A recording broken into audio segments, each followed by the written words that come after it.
Yo, Yo, yo, what's up, what's y'all? What's up, happening? y'all? What's up, y'all? Welcome to another episode, a Close the pre-recorded hell in that episode bit.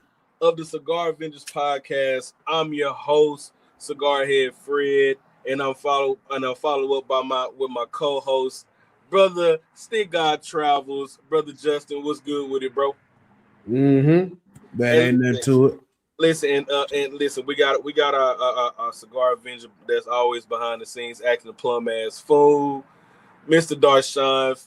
Thank you, hey Darshawn, bro. Sean in the building. Darshawn, bro. We appreciate you filling in for what I'm saying for some of the guys that couldn't show up tonight, bro. Ain't no problem. Yes, sir. Yes, sir. So, All right. So first things first.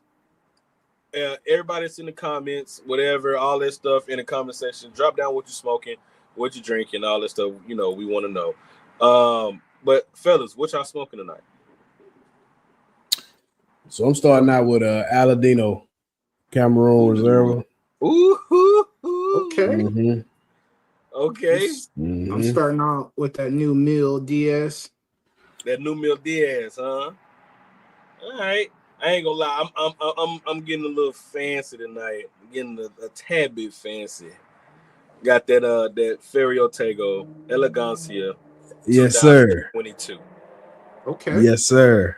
Yeah, man. You That gotta pull out the soft flame for this. Yeah, you put the suit and tie on with that. Put the bow tie on. Well, hold on, let me see. With the pinky, you gotta do it with the pinky out when you smoke that. There you go. Yeah, man. All right, so first off, man, how's everybody week been going? I know, so for those who are watching, yes, this is a pre-recorded show, so we are recording this on a Wednesday. So it's the middle of the week for us.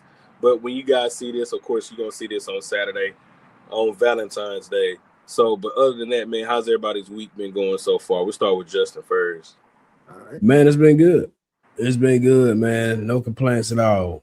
It started out smooth and we here, it's hump day. So, if I'm doing good and I done made it up the hump day and everything going smooth, I'm not tripping at all. It's been good. It's been good. What about you, Dashawn? It's been good. Just working, and we back in the weight room for football, so just doing that and focusing on the season. Yeah, no doubt. What about you, Fred? I'm sorry, I was getting my elegancia on. My bad. Man, it's been going cool, bro. It's been going cool. Just moving around some this week, man. Super excited about this weekend, bro. It's gonna be a fire ass weekend with me and my wife, though. I'm looking forward to that, bro. We got, what I'm saying, we got especially Friday. Yeah. Friday. See, listen, fellas. When you get married, you gotta understand the importance of killing two birds with one stone. Yes, sir. It's very important. It saves you a lot of time and a lot of trouble. My wife said last year, I think it was like before Thanksgiving, that's when she saw that Anthony Hamilton and Fantasia were doing a concert. So I surprised her for Christmas, her Christmas gift and Valentine's Day gift, because the concert is Friday. So okay. So before Christmas, I had already bought the tickets for the concert. So she gonna go see Fantasia because she loved Fantasia. And listen, I go so I can sing. Woke up this morning, found a letter that she wrote. Mm-hmm. She said she tired that I'm always on the road. And that's hard to swallow being alone. Okay. Okay. That's still a banger. Okay. So yeah, man. Hi, Charlene. Yeah, man. So, and I get a chance to see this. I wish we could pull that video up. We probably gonna find that video. If he bust out that dance, I'm recording and I'm gonna send it to Justin, so everybody can see this damn dance that Anthony Hamilton does. I don't know what the fuck is going on. It's a lot going on with this dance. Bro, he be in the moment. But he ain't doing no shit like your boy Genuine, is it? Oh my God. It's along those lines. Oh damn. Mm-hmm. That's that old man shit, that arthritis shit. Mm-hmm. Hey, hopefully he don't fall off the stage like Genuine. No, he been doing good because he's smart. He does his little dance like far away from the edge of the stage.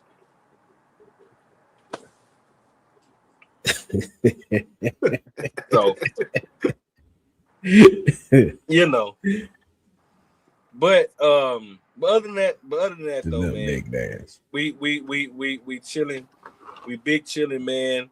Mm-hmm. This elegancia is doing me very, very well. I don't know. Hey, have y'all smoked the? Well, I know Justin, you smoked the elegancia before, haven't you? Mm-hmm. Yeah. Have you smoked the 22? Mm-hmm. Yeah. Yes, What sir. you think about it? And Darshan, I know you smoked the 22, Yeah. didn't you? Yep. I'll get y'all thoughts about it. What y'all think about it? I mean, it's a good cigar to me. You know what I mean? It ain't the best. I mean, like, it's not better than the Generoso to me. Yep. But Exactly. it's definitely, definitely a strong second. Yeah, it's a solid second. Yeah, it's a good cigar. But the Generoso, man, is Bro, hey, listen, that Generoso 23 is slept on, bro. The Generoso 23 is definitely slept on. I got a chance to smoke the Generoso 2023, and that cigar was phenomenal. Phenomenal, dog. I'm like, damn, why I gotta get more of these? But they hard to come by. yeah. Definitely hard to come by. But Yeah. it's cool. All right, so I only saw one spot that had them Oh, for real? recently. Did you snag them bitches? I didn't, man. Ooh. I didn't. Hey, listen. I didn't. Listen, you go back and see if they got them. I'll split the box with you, dog. They didn't have Boston. They just had singles. Oh, they had Spot, singles. Did they have like singles. more than like 10? That I don't know. They didn't necessarily give a number. They just said in stock. So I don't know. But yeah, I check though. I mean, I check. That's a bit. All right, y'all. So huge shout out to the Seahawks, man, on winning the Super Bowl this past Sunday. Good I don't shit. know why people counted them boys out, but I had already said that the Seahawks was going to win the Super Bowl. Honestly, I'm gonna tell you, for some odd reason, I have like a keen sense on when I feel like something is about to happen. Or when everybody it's just that time. I've always known like sometimes like they not gonna win this game or this not gonna end up right for this person. Like I did the same thing when Bud fought Earl.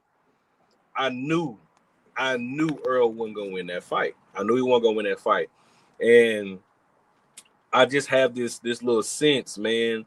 Like it's just the Seahawks. They were too determined, and they dominated. Defense, yo, bro. The defense is that defense was crazy. Oh my god, bro! What they did them two previous games before. Yeah, it's like, man, ain't nobody whooping them, bro. Ain't nobody whooping them boys. Then that Patriots guard, that rookie, he got exposed big time. Yeah. Sam fucking Darnold, though. Shout out to Sam Darnold. Oh man, Side to wake up. Side to wake up Sunday morning. How many teams was he with before he got with the Seahawks? Ooh. 5. Yeah. As a matter of fact, I think the Seahawks was his 15th. Yeah. Really? Yep. Yeah, because bro, he did some traveling, man. He did some traveling. That's crazy work, bro. I never knew that. Yeah. Hey, look, never knew that. You see, when you leave the Dallas Cowboys, you get a ring. Look like that's the way it go, huh? George Pickens better get his ass out of there. Shit, Pickens about to get paid though. Yeah, they gotta get paid. Now Jerry gonna French put that tag on you. Oh, I'm happy as hell, man. Look what I got. Oh, you got the black card. Yes, sir. Finally came in, baby. It's official. Let's get it. I'll drink to that. Mm. Hey, listen, that boy fancy. Hey, man. You got to That get boy in, man. fancy. So The man putting too much good shit out here. I got a question. I got a question for y'all because this has been super controversial. The halftime show. The halftime show was done by Bad Bunny. For people who don't know who Bad Bunny is a artist born and raised from Puerto Rico. Mm-hmm. It's a lot of people who was shitting on the performance, but there was also a lot of people who liked this performance. Me personally, I'll just say for me, I didn't see nothing wrong with the halftime show. I did not give a fuck. And I'm not even saying it in a bad way. Like, I think it was a lot of, oh, this don't need to be this don't need to be that. Like, man, listen, they chose who they chose. Oh well, you can't change the shit. How about this? You become a billionaire and you paid the artist to be on the Super Bowl. That's just how I felt about it. I didn't really give a fuck. I don't know what y'all think. I mean, I didn't really care, but I ain't gonna lie, it was definitely hard to follow just because the whole thing was in Spanish. But it was still a good halftime show, especially with the little subliminal messages he put in there. Yeah, I enjoyed it. I think it was an outstanding show. Yeah, I like this shit. I mean, shit. Hey, listen. Yeah, I was he could have spoke fucking Greek. Like, he could have spoke fucking Greek, and I still would enjoy it. Still would enjoy it. It was a good show. Care, bro. I really did not care. I went back and watched different stuff, and they were talking about the subliminals, like that little boy he handed the Grammy to. Y'all see that part? Mm-hmm. That was the little boy that they in the halftime show. I think it was like towards the middle or end. He handed the little boy the Grammy trophy. That was the little boy that they tried to deport. Oh, really? Yeah. Oh, that's crazy. That's crazy. I didn't know that. That's crazy. And they're saying that was a real wedding too. Yeah, that was a real wedding. Yep. Yeah. Yeah, so, man. I think it was. Gonna forget his anniversary. Hell no! How could you? Because they said he asked Bad Bunny to perform at his wedding, and Bad Bunny said no. But in turn, he said no because he surprised him and told him we're gonna do the wedding at the Super Bowl halftime. So that was a real fucking wedding going on right there. I mean, love, man, love. Yeah, it was awesome. Like I said, it was a good show. Me personally, I just wish I could have understood it. Yeah. You ain't got one of them fancy TVs where you can put in the translation and all that shit. No, I didn't. I was at my pop's house and we didn't even think of that. Yeah. Honestly, man, I listen. Now I'll put it to you this way: the Super Bowl itself, the game was boring. I ain't even gonna cap. I can't cap. All right, field goals. I mean, like, you know what I'm saying? Like it was a defensive game. You know what I'm saying? It was a defensive game. It wasn't too much that, you know, until the second half. Then that's when shit really started to pop. And I didn't listen. I read it was pretty fucking funny. So the streaker, somebody put the streaker ran for more yards than the Patriots' entire offense did. Bro, that's diabolical. That's diabolical. I can believe it. But honestly, if you look at it, he did. He did, bro. He did. They had like 56 yards of total offense at halftime. Mm-hmm. Yeah, that's crazy. And he won $100,000. Oh he did win $100,000, bro. because Who? he bet it didn't know but would someone would do what is that? Jump in the stadium to go in the on the field. Yeah, The streaker? Yeah, Oh damn. yeah. So So so he that put a was a bet hundred. That in was a that somebody would streak during the Super Bowl, and he did it. and it was him. Yeah, Wow. that shit crazy, bro. That's That a shit hell of crazy, a plan right there. bro. That shit crazy. And it's like so. I saw it was a couple of dudes that I know. Since sports betting is a thing now. It's been a thing. Um, guys. So it was one dude I know bet on the Seahawks to win, and he got the score right. He was in Vegas. He said Yeah. 20. He said 29-13. That's that. He said that's gonna be the score. I know Bro, that had to he be. won. He Yeah. won like 950,000. God damn. That's crazy. yeah. That's 50 grand. 950,000, bro. Man, that's crazy. You say, yeah, you know, buddy. You say you know him? Yeah. Boy, that's crazy. bro. Jackson Smith. I know he was happy as hell. Hey, you know how we do when niggas get money. Hey, give me a dollar. Let me hold $1 it. right now. Yo. Boy, I need you to call me with that money line right there. Hey, oh me. You know what? You know what's funny, bro? Like every time, when we get some money, and people close to us, like just say if we borrow money from you in the past, or like when we were young, and Oh yeah. hey man, you remember I gave you $5 when we was 5, or when we was 10, Bringing I it. gave you $5 for the candy lady. There you go, And bringing up they old gonna add on shit. interest. Oh, there you go, bringing up old shit. Bringing up old shit. Hey, look, then they gonna add on that interest. Well, you took this long to pay me back, so Fucking payday loan interest too. That shit crazy as hell. Yeah. bro, Yeah. I would have won 500 if Jackson Smith would have got a touchdown. Bruh. Yeah. They locked his ass down. I'm talking about handcuffs. Like he did nothing. But I went back and watched some of the highlights. They were double teaming, triple teaming him.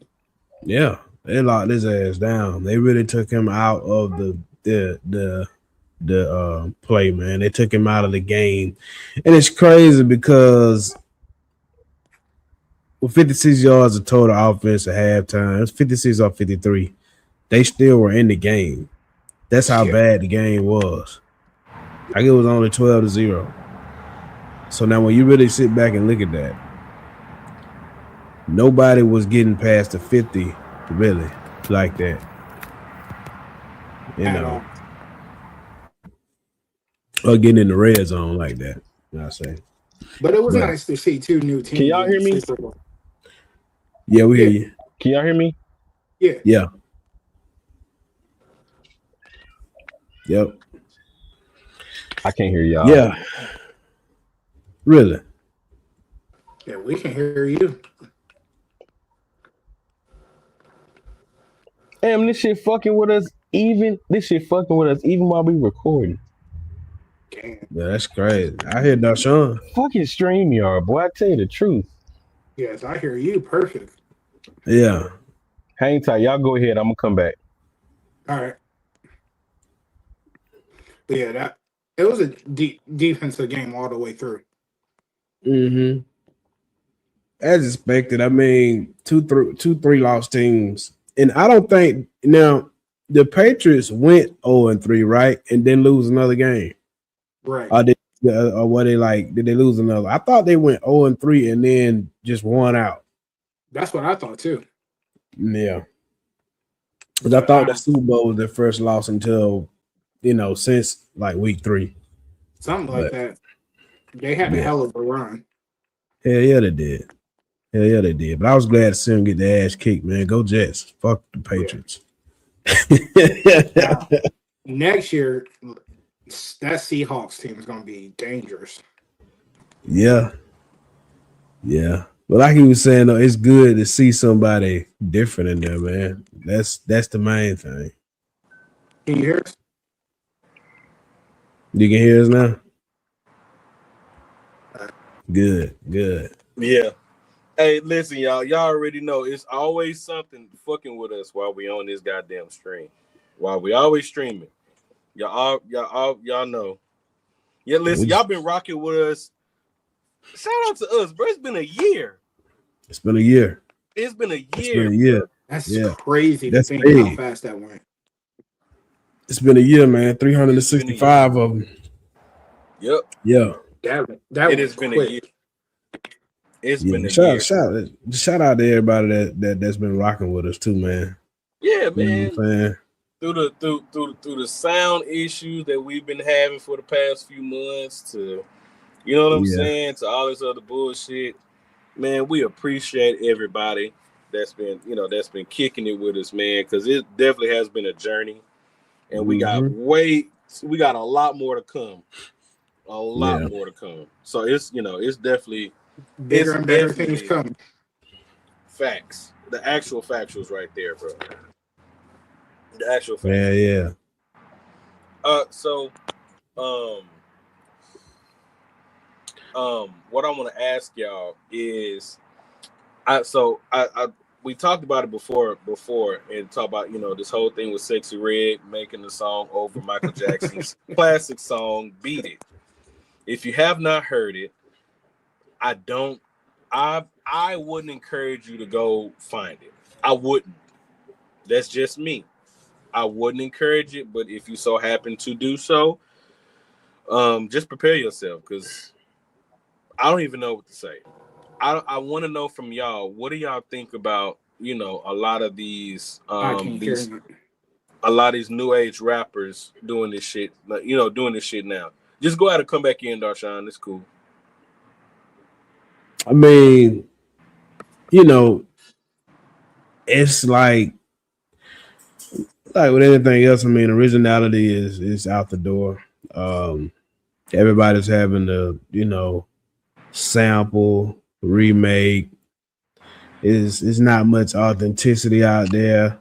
It's so bad that the door is open to where you got 40 and 50-year-old artists coming back that ain't had hits in years. I mean, and they coming back getting hits now. I mean, they open the door for it. It's good. It's good for them. You know what I mean? I ain't tripping on that, but I'm just saying, like, we good. There's no originality there. I can hear you. We're losing originality, man. But I mean, that's true. What I'm about to say is this: if you go back and you listen, for those who just go and listen to that song, for one, it's called "Just Eat It," and don't get me wrong, like I just think that was the song for that, because if you think about and if you listen to "Beat It," that song, it wasn't a negative song. Not saying that she's trying to be negative, but that song is called "Just Eat It." Yeah. You're talking about eating her whole cootie pappy. Straight to the point. Straight to the point. Which, I mean, we know Sexy Red, that's how she get down. And that's cool. I ain't tripping on it. Baby, but I just think if you and she didn't make it, ain't no edits. From what I heard, there is no snippets out of the Beat It song. She just rapped on the actual on the classic, on the original. I mean, that's what NBA Youngboy did. Dirty Diana. He got a song about Floyd's song, a daughter called Dirty Diana. Oh, I mean, but again, like, even with that, like, I think classics should stay classics unless you have, like, now, I mean, Chris Brown is sampled off of Human Nature. Yeah. And it was great. I think, you know, But he did it in a classy way. he did in the classy way. I think, like, bro, these people worked hard on this shit, and I don't. And honestly, me personally, I don't think if Michael Jackson was here now and he were to hear that, I don't think he would approve. I'm surprised the family approved it. I mean, honestly, I don't even think they give a damn anymore. But I will say I'm ready to see that movie. So you don't think Michael Jackson would have been on the song? Just Eat It? Nah. Yeah. Nigga. You don't think he would have been on the song? Hell no. Nah. Why not? See Michael Jackson. Okay, we're on Sexy Red song. Just Eat It. I could see him collabing with NBA YoungBoy version of Dirty Diana before he do that. Come on, man. Listen, every time I think of Michael Jackson, I think about what Eddie Murphy talked about in Delirious. We were talking about how white folk came up with this. That Michael's a special kind of guy. It just think like you think about Michael. You don't think about Michael in that way. Like, honestly, even though what he called women, like he gave them the most respectful name. He called them little fishes.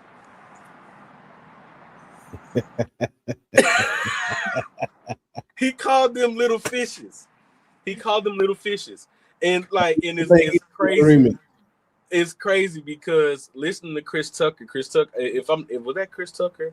I think that was Chris Tucker that said like, when you know Michael always had glasses on because he was always spotting pretty women. He always had his shades on, always spotting pretty women. And once he did, he was like, "Oh, I love those little fishes. They're just beautiful fishes." Well, that's how you knew he was talking about women.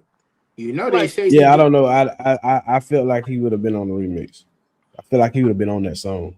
I don't know. Hey, look, Just Eat It though. I don't know, Michael. It was a lot that came out after Michael passed that people didn't realize. Like the rumor is that he beat up Tupac. Hey, that story was diabolical, bro.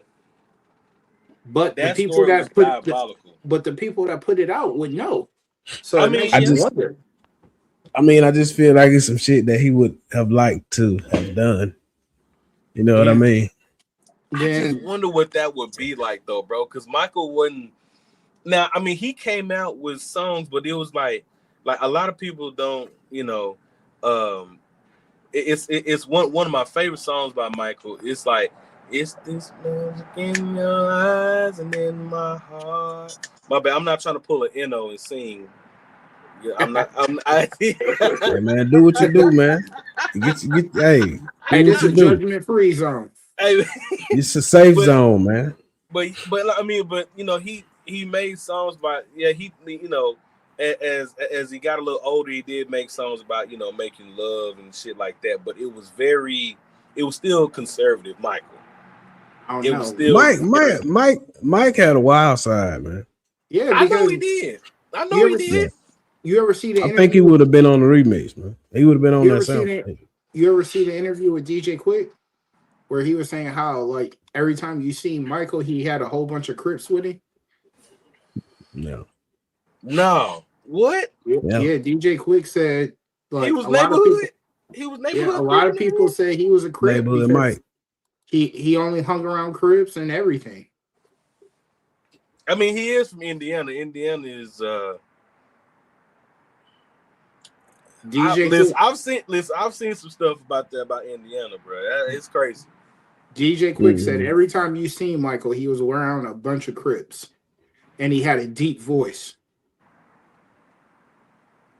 I mean, now the deep voice part, I believe that for sure. For sure. I forgot who was that Eddie Murphy said he took to the Grammys. Damn. So Mike. Huh? Mike. Yeah. What, Elvis' daughter? Well, I don't think it was Elvis' daughter. Who the fuck did Michael take? Who was it? Damn. Let me look it up real quick. Y'all go ahead. Let me look it up. Because you know he dated Elvis' daughter for a while. Yeah, but I don't think that when Eddie Murphy did that stand-up, which that's a masterpiece. That is a masterpiece of a there is hell, yeah. Hey, so speaking of that, while I'm gonna ask y'all this question. Speaking of comedians, so y'all seen Martin? Martin got back in shape. Martin back in shape, bro. Martin Old looked like Martin. old Martin. I'm talking about the first Bad Boys Martin. He said Like he got in that's shape like for the new movie. that's that shit crazy. I'm glad to see because a lot of people were worried about him. He was, a lot of people was worried about Martin, bro. But I'm glad to see him. You know what I'm saying? Like he looks healthy, he looks well. Man, shout out to Martin, bro. Shout out to Martin. Hey, whatever it takes, man. Whatever it takes. Oh, also too, while I'm looking this up, um, have y'all seen Will Smith's new little documentary on About Hulu? the pole to pole thing. Pole to pole? Yeah, Bro, Yeah. listen, That was pretty that dope. was There. I haven't dope, seen it, but bro. I've seen That was, snippets. bro, it's dope. It's dope. I encourage everybody, and if you're in the It's chat pretty too, dope. I encourage everybody to go and watch it. It's on Hulu, and it's on Disney Plus too. If you got that Yeah. Hulu Disney Plus, if you got money like that, the Hulu Disney Plus Connect thing, go ahead, watch it. Poe is called Pole to Pole, and he's traveling all over the world, and he's finding himself basically all over again. And he he has these interviews with people who had like just that dealt with a lot of like trauma in their life, and so that's what that's what he's been that's what he's talking to these people about, and they tell him his story, and he's having a really like deep connection with these people. So I heard him. Chris was it Chris Rock? Oh yeah, Chris Rock been talking too. I mean, For real. Brooke Shields. Oh okay. Brooke Shields. Shields, yeah, That's okay. what Michael took to the Grammys. Yeah, man. Brooke fucking Shields. Yeah. Mike's all over that song, man. And so they were like, Oh shit. hey, What you find? No, I'm just thinking about Eddie Murphy. He said, shit, let me take it to the Grammys. Y'all be in the uproar because y'all know Brooke could get fucked that night. That is. Bro, I never really took Eddie. let me look at Brooke Shields, bro. I'm trying to see. No, Steve Harvey. Steve Harvey had me rolling Eddie talking Cole. about Mike. Who is Eddie it? You ever seen that one when Steve Harvey was talking about Mike? Nah. Michael Jackson? Yeah. Nah. He was saying how like when he was going through all those child cases, he was like, I had to go get Michael. I had to take him back to where he was raised. I took him back to the church. But I pulled up to his house. He had this Captain Crunch jacket on. I said, Mike, you can't wear that.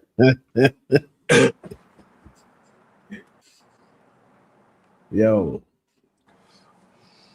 Bro, that's crazy as hell, man. And I'm looking at Brooke Shields. She don't look better than Apollonia or Vanity. Nah. Nah. But you see, that's why I say it's a chance he would have been on that song. But I like I said, I haven't fully heard it. For me, I'm older, man. I probably wouldn't like it out because I don't like none of this shit out now. But I'm not supposed to. You know what I mean? Mm-hmm. I'm older now, so I'm not supposed to. So, but yeah, I just the more you dig deeper into Mike, it's not out of his spectrum. Yeah. You know what I mean? Yeah. I get it. For So basically you saying that Michael Jackson possibly was a freaky frog. Hell yeah. Darshan, listen, you are part of the Freaky Frog Mafia. I'm the vice president. So what do you think? So first question, would Mike have to fill out an application to be a part of the Freaky Frog Mafia? Nah, I give him the Oh. pass. Mm. There What it about is. what about what about Stephon Diggs?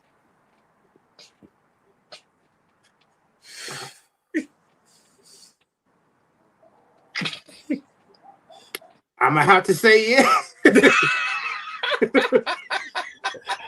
Yeah, have his own sector in that motherfucker. Like, But he on a different tier. What you mean on a different tier?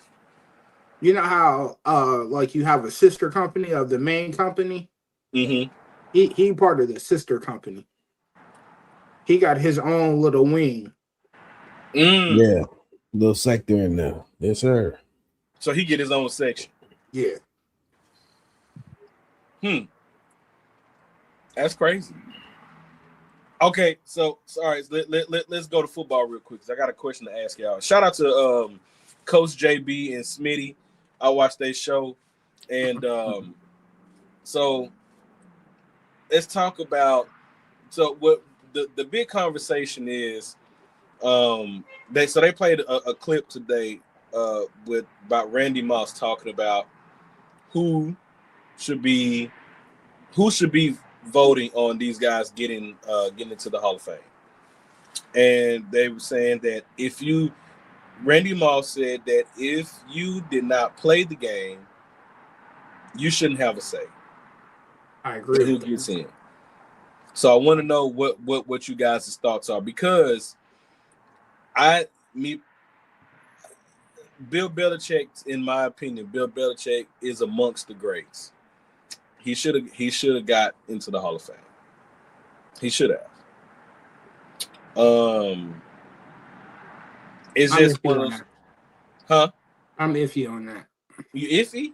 Why not? Why? Well, I guess reason why I say it, bro, because it's because of the cheating thing. Exactly. Twice. Okay. I get it. But I mean, let's go back before then. Like, he got Bill Belichick before the cheating thing, right? Before he got caught. Before he got caught. Right. Before he got caught cheating. You know, because he started off as a defensive coordinator. Started off in Cleveland. Then when he got to the Giants, and it took Lawrence Taylor to say like he was trying to figure out whose defense they were running and whose defensive schemes it was, and he didn't know it was Bill Belichick's the whole time. He was like, shit, why he not defensive coordinator? And then from there, like because he knew defenses, he knew how to, you know what I'm saying? That's how he made a name for himself. And so, I mean, I think he should get it based off of before he got caught cheating. That's just what I think. But I mean, but how do we know he wasn't cheating then?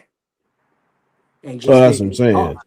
Yeah, I mean that's what I'm saying. Before he got caught, not before he was cheating. Before he got caught. That's the thing. See, it's when you get caught, it kind of puts a blur. Not only on that moment, it puts a blur on everything you did before then too. Right. Because there's always going to be that thought and that question mark.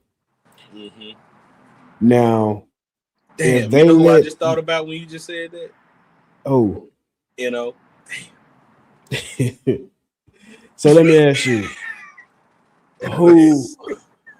That is fucked up. That's fucked up. My bad. It just popped up in my head. If you let him in first ballot, right? Yeah. What does that say to everybody else in the Hall of Fame? Because that's what you really got to think about. Right. Yeah. I get you know what I'm saying? Yeah, I get like all the people that actually bust their ass, never cheated, whether they be coach or player. You know what I'm saying? What does that say to them? And they probably looking at it pretty fucked up. Like, okay, you know, this dude cheated his way in this bitch, and he wearing the same gold jacket that I'm wearing. What was the point? I mean, if you're gonna let him in, you might as well let Chad Johnson in. Yeah. Now, as far as I mean, but y'all did see the runner-ups, right? You got Darren Woodson, which he should have got a gold jacket. Yeah, Jason Witten should have got a fucking gold jacket. Yeah. He a cowboy. Yeah. Hey, man. Now listen, that disrespectful shit got to stop. God damn it. There's enough cowboys in there. Bullshit. We don't need to pollute the Hall of Fame with cowboys. So I'm thinking as far as what Randy was saying though. Yeah, I agree with that. Yeah, me too. Fans should vote on the All-Star game. Yep. Because that's about who they want to see in that moment at that game, playing against each other. Fans should wholeheartedly vote on it. I feel right. When it comes to that, golden jacket era, which I think is over with anyway, but yeah, that should be, if you ain't never played, you shouldn't have no say so in that. Like, how does Stephen A. Smith have a vote? Yeah. Honestly, bro, that's a great question. That is a great question. Listen, Stephen A., if you ever watch this, we would love for you to come on the show and answer that question. How the fuck did you get a vote? We really want to know. We really want to know. And then also you got Mina as well, bro. Did you hear what she said? Bro, JB had me rolling, bro. He told her to shut the fuck up and fix me a sandwich. Like, bro, you know how fucking wild that is? That shit is fucking wild. That is crazy. But no disrespectful shit towards Mina, but I just want to know, because she said that Drake May had a better year than Stafford, which that is not true. Drake May, she voted for Drake May to be MVP over Matt Stafford. Stafford, if you look at her the and entire Dan season, Orlowski. Huh? Her and Dan Orlowski. Yeah, bro, that shit is crazy. If you go and look up stats, Drake May's stats didn't line up, didn't even come close to the type of year that Matt Stafford had. Stafford had a fantastic year. They just couldn't pull the game off to get to the Super Bowl. They just couldn't pull it off. Now, I got a hot take for y'all. What's up? Y'all think Deshaun Watson can come back and have a year like that? MVP type year? Fully healthy. They said they don't give him much chance. You're gonna have to get him some weapons, man. Yeah, definitely got to get him some weapons. I mean, with some weapons, anything is possible. But with just who they got over, Jared Judy, and that's it. Yeah, that ain't gonna. I don't know about that. You ain't got Nick Chubb back there no more.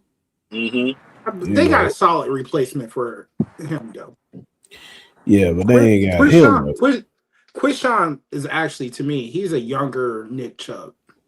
Faster, just as physical, but a lot faster. Just like Quishon I saw, from Ohio State. Mm-hmm. Yeah.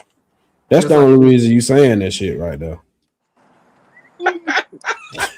I'm just saying. That's the only reason you saying that. Because I mean, there's no way. I'll go this way. Just like when he got some bias. That's just spoiled. I mean, I get it. I mean, I could be saying it. Go ahead. When the news broke today, I think it was today or yesterday, that David Njoku's not coming back. Mm-hmm. I think they got a solid replacement with Harold Fanning. He's a math player. Now he's a Bowling Green. Now, I want to ask y'all about this move, the move that the Raiders pulled today with y'all know who their new head coach is. Who? I didn't see. QB. Yep, from the Seahawks. Yeah. Good luck. Yeah. I Good mean, luck, but man. also, I read today as well. Max Crosby said that he don't plan on going back to the Raiders. That's what I've read. I don't know how true this is, but it was some source of it was a social media source that did say. But I know it's a lot of fake shit out there, so Yeah. that's why I don't know if that's completely true or not. But how I mean, do y'all think that will actually be detrimental to the Raiders defense or? Absolutely. Oh yeah. But That's I don't that's think that's go ahead, go But Joe. ahead, but Buffalo. listen, but he has been battling back issues and shit. So Mm-hmm. you know what I'm saying? Like now, a healthy Max Crosby, yes, I think that's very Mm-hmm. detrimental. But a not so healthy Max Crosby is like you're not healthy. I I don't know. mean, A half healthy Max Crosby is better than a lot of the linemen in the league, honestly. and I don't think he's gonna go nowhere. I think he's gonna get the Miles Garrett treatment. They're gonna put a Yeah. bag in front of his face and he's Mm-hmm. gonna take it. Yeah. I So when when you get into those type of issues right there, where you got guys that are potentially talking about leaving, and if they doing it to get the bag or whatever, mm-hmm. I always say let them go because it never works out the next year. You know what I mean? Once you Yeah. get the bag, because you got it the wrong way. Mm-hmm. Yeah, Miles Think Garrett was about an it. exception to that. Yeah, if you getting it in, you know what I mean? I know you ain't got to talk like that Right. to get the bag. True. Like you said, Miles Garrett, he ain't, you know what I mean? Miles Garrett didn't have to talk crazy. He straight up told him, I want to stay in Cleveland. If they want me here, I want to be here. Yeah. And it was just like, it was crazy. It was cloudy at first, but he never just came out like, yeah, I want to be traded. I don't want to be here. And I feel like when guys talk like that and they just doing it for the money, go ahead and let them walk, man. Especially if y'all owing forever anyway. Well, okay. So along the lines of that, what you think about this whole thing with the Eagles and Brown? I think that's over with. I think he's gone. Him You and think that so? coach be you gotta think him and that coach have been getting into it for the last 2 years now? But see, the Eagles are smart. They think like I'm talking about. Because Yeah, Hassan exactly. Reddick tried that shit and they let him walk. You know what I'm saying? It's just like, and you ain't heard his name since, really. Yeah. When guys get like that, it screams to me like, now don't get me wrong. If you out there and you balling and you getting it in, you deserve to get your money. Like Myles Garrett, Michael Parsons, them type guys, Quentin Williams, you get them what they're asking for. Oh, and and Because and and George Pickens, because he for sure about to get that tag. Oh yeah, he yeah, definitely you getting the get tag. you get them guys, get them type of guys what they're asking for. Because they're gonna produce, you know what I mean? But that guy that had that slight injury, it's you will look at a college player coming in that's looking to get drafted and he's looking to be drafted number one. If he gets hurt or something like that, you ain't gonna still draft him number one. His stock gonna drop. True. So why should it be any different for guys looking to get these max contracts or anything? You know what I mean? It sucks, but you got guys every day that's vouching for that spot that you know what I mean up here talking crazy about. They might not be as great as you, but that don't mean they have the potential. Yeah. It's a league of professionals. Everybody's a professional player. Right. Everybody is professional. So everybody has the potential to be just as great as you Right. with the right situation. Right. So I feel like if you so like I said, exception to the rule, like you said, Dashawn, I agree with that. People like Myles Garrett, people like that, yeah, you gotta the type of situations those teams are in, you got to pay them guys. Mhm. I feel like the Cowboys should have paid Michael Parsons. Bro, I he do. is so delusional though.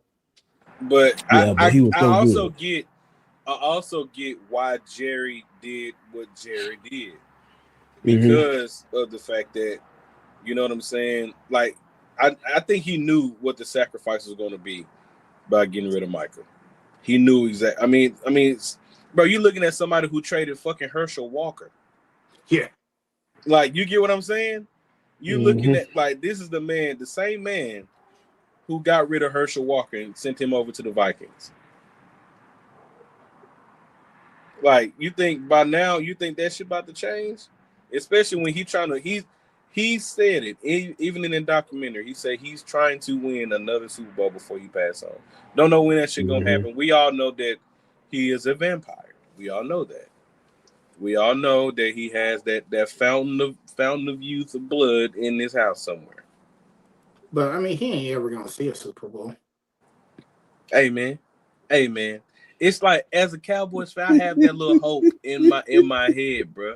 I ain't saying it, but you never know. You never fucking know.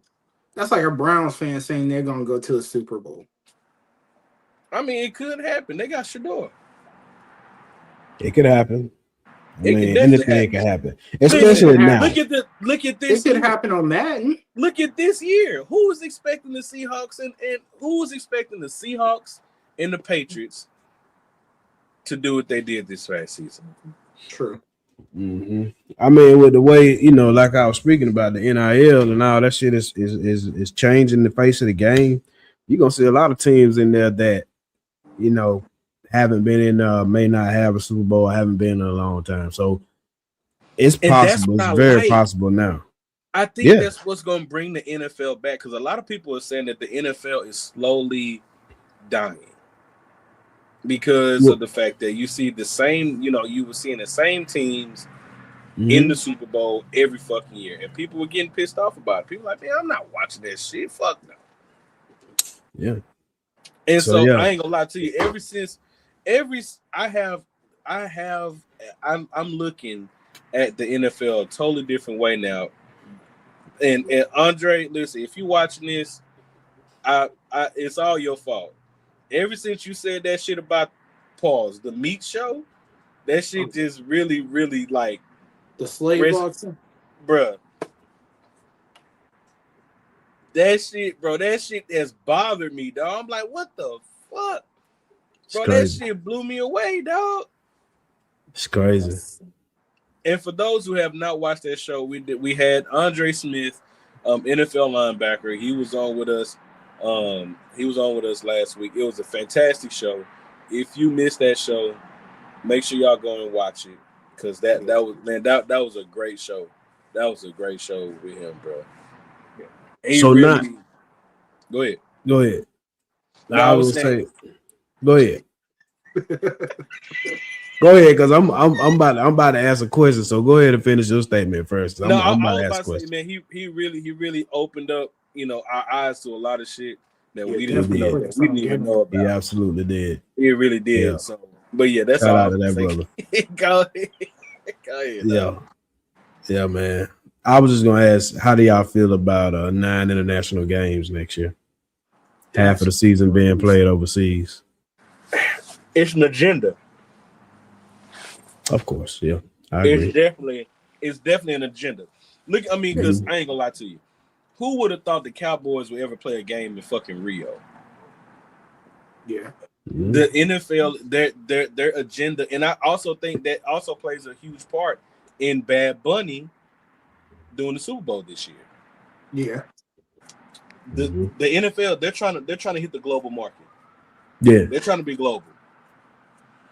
That's what they're trying to do. They're trying to be global. And once they get that, then once they get that global status, I think the NFL will be like the top dog. Yeah. And they do actually have, in some of those countries, they do actually have a pretty big following. I know, like Germany, like the NFL following is crazy. It's pretty big over there. It's huge. Yeah. It's huge. The police not coming to get me, y'all. So we good. I hope not. Hey, man. We hope we don't see him rush the tent. No, hey.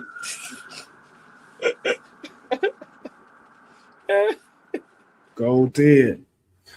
I mean, it might get the views up. We'll go viral. We definitely go viral. Shit. Oh man. But I think Jerry got a lot to do with what's going on too. With the international games. Yeah. Bro, Jerry is always thinking of how, and you know how Jerry talks just like this. How can I get the Dallas Cowboys on the right track so they can be the number one team in the NFL? I think he plays a big part in it. I think like these GMs, bro, they are really fighting to get the NFL into that top spot, that global spot. Because I mean, that not only does it open the market up more. I mean, that of course there's way more money. That's like, bro, you once you start getting that international money, that you get money. You are getting money. Now let me ask you this: do you think we'll start seeing more overseas players in the NFL? Yeah, because I mean, look at the Bills. The Bills have a couple of defensive players. I can't think of their names right now. The Bills, even Andre played with a couple of them. A couple from the UK. As a matter of fact, I was doing some digging on Instagram, and so one of Andre Smith's former teammates, he was a running back. He was a part of the same draft class, or did he get drafted a year after? I think I got drafted a year after him, but he was with the Bills. What is his name? He's from the UK. He's from the UK as well, but he stopped playing NFL football to go play rugby, and he's a huge rugby star now. Oh wow, that makes sense. He is huge. As a matter, I think I followed him. Let me see if I can find him, and I'm gonna let y'all know his name. I think I followed him. I mean, it's definitely a possibility. You know what I mean? It's definitely a possibility. I mean,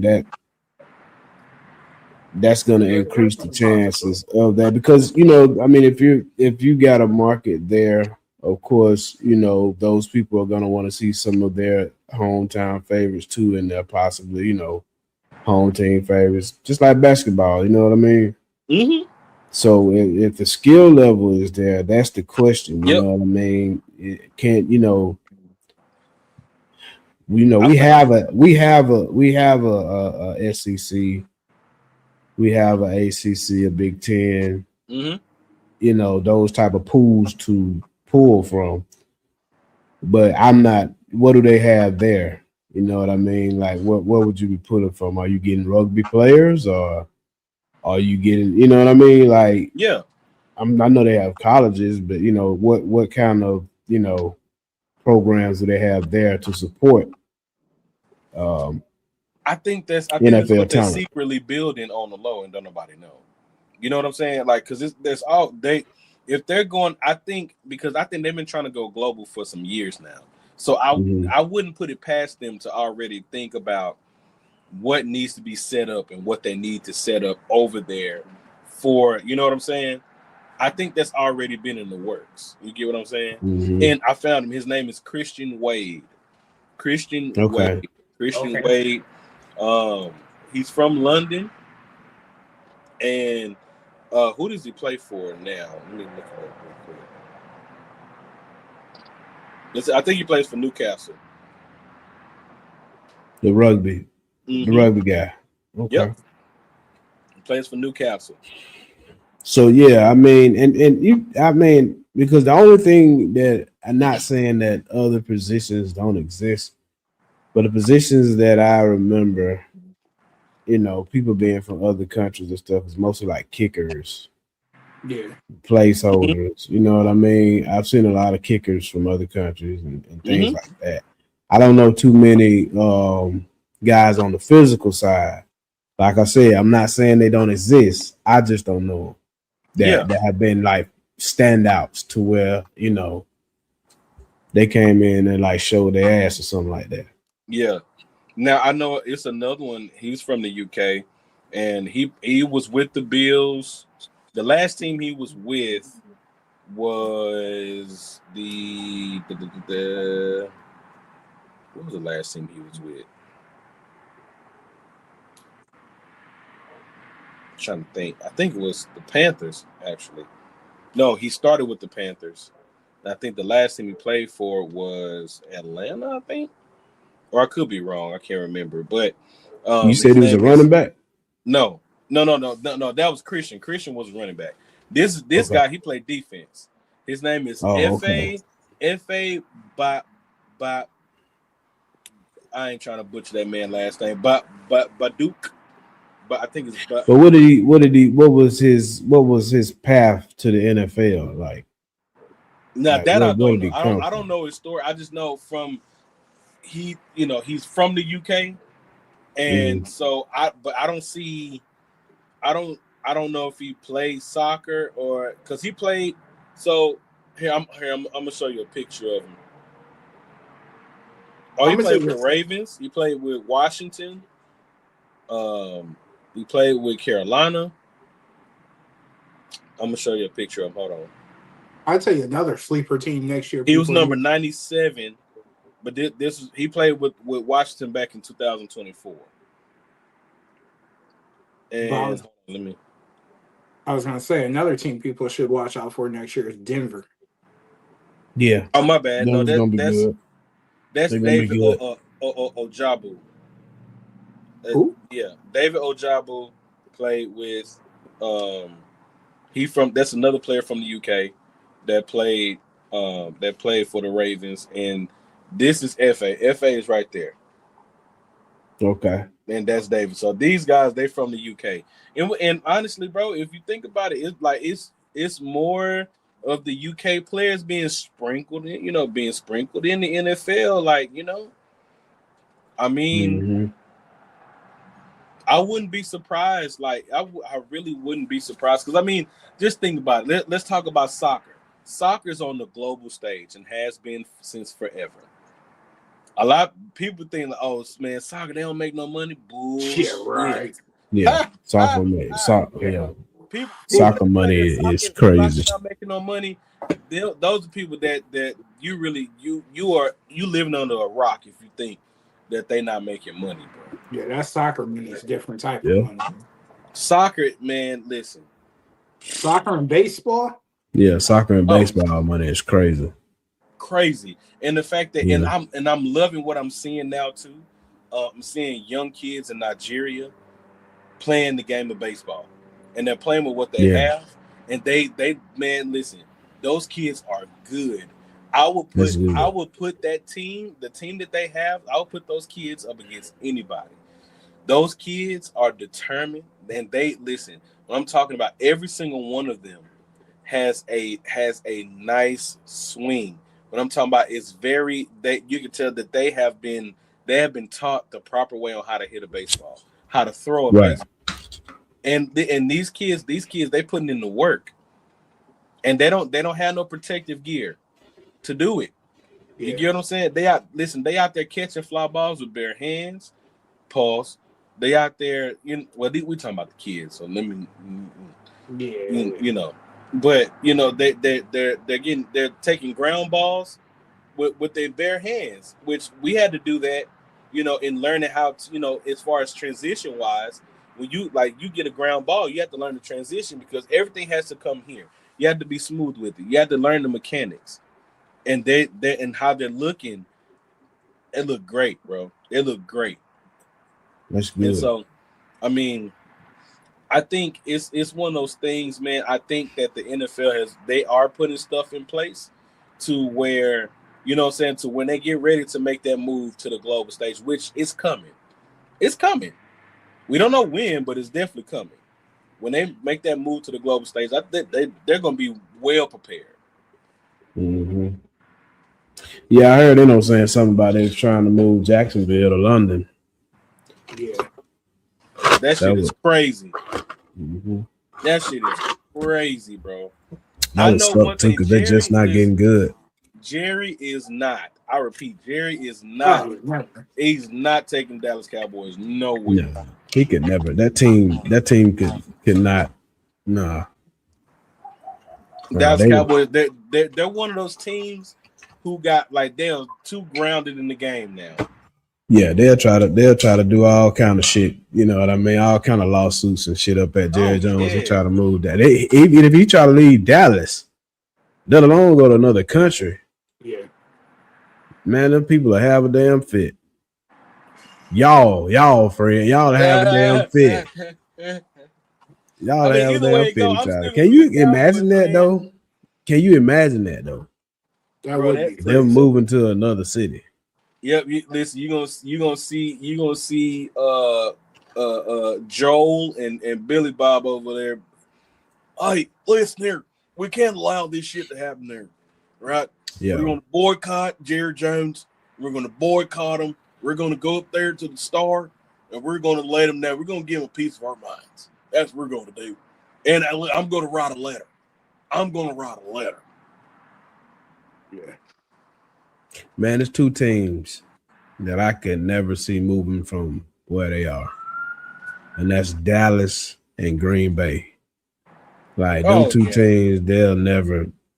I can't see them talking about the fucking goddamn Wyoming Packers or some shit. You know what I mean? Like, I can't see that. I throw it the fucking Alabama Cowboys. Wyoming, dog. I don't know. I just tried to pick something cold. Wyoming Packers. Yeah, the Alabama Cowboys. Just like my god, you could throw in Pittsburgh. Pittsburgh would never move. Nah, hell no. That's another one. Pittsburgh, man, come on, man. The Canada Steelers. The Canada Steelers. That's like Fuente, Oliva, you know what I'm saying? Placencia type shit. Ain't no changes going on, man. Come on. Locked in. That's like saying that's like mixing Ferrio Tago and Lampert together. That's a Ferrio Lampert. Or Lampert yeah, I mean, they're not moving, man. I don't see them going nowhere like that, man. Yeah. Well, shit. I don't know. So I'm gonna read that the press release from Dave. Oh yeah. Smoke that. I need to smoke that. Smoke that. I enjoyed that, bro. I enjoyed that one. Is it for sale on their website? Yeah, on Fox. Yeah, if they still in stock.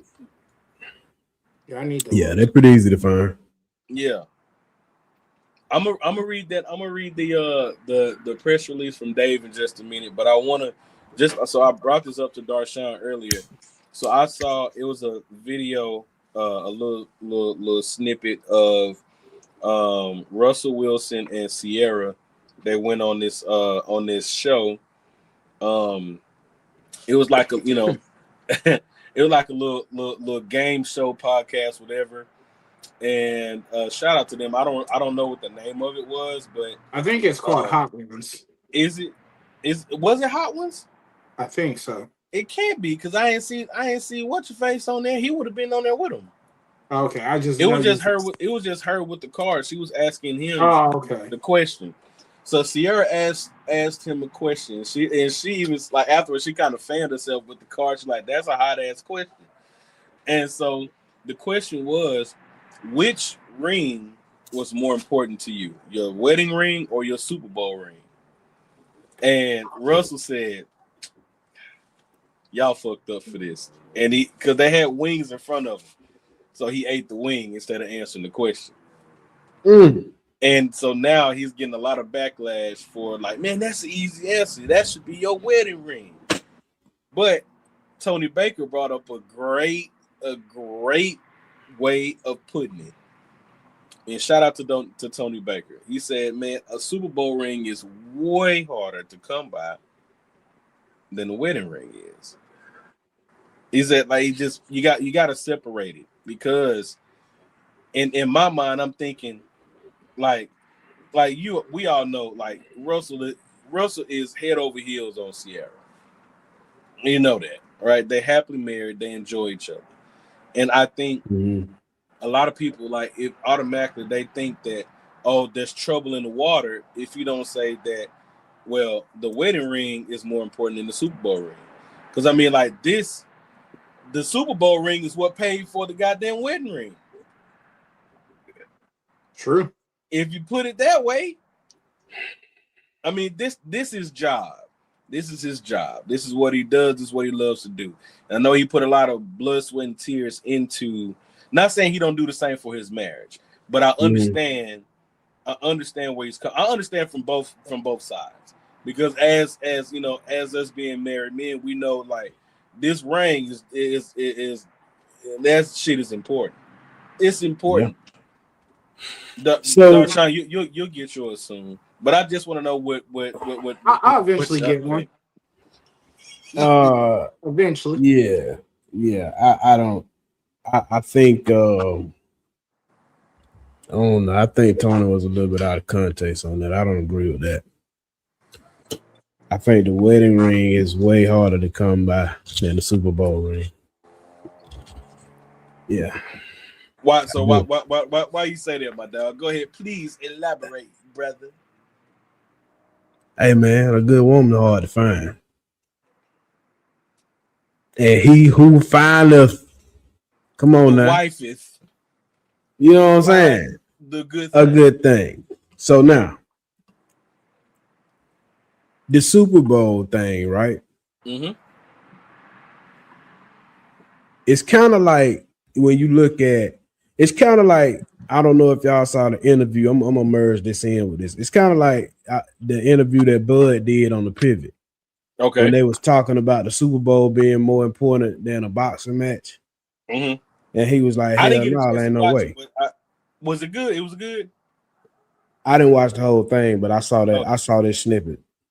But he was saying, nah, ain't no way that, you know what I mean, the Super Bowl is a bigger event than, you know, the boxing match. Mm-hmm. And that there's no way that football is, you know, basically harder.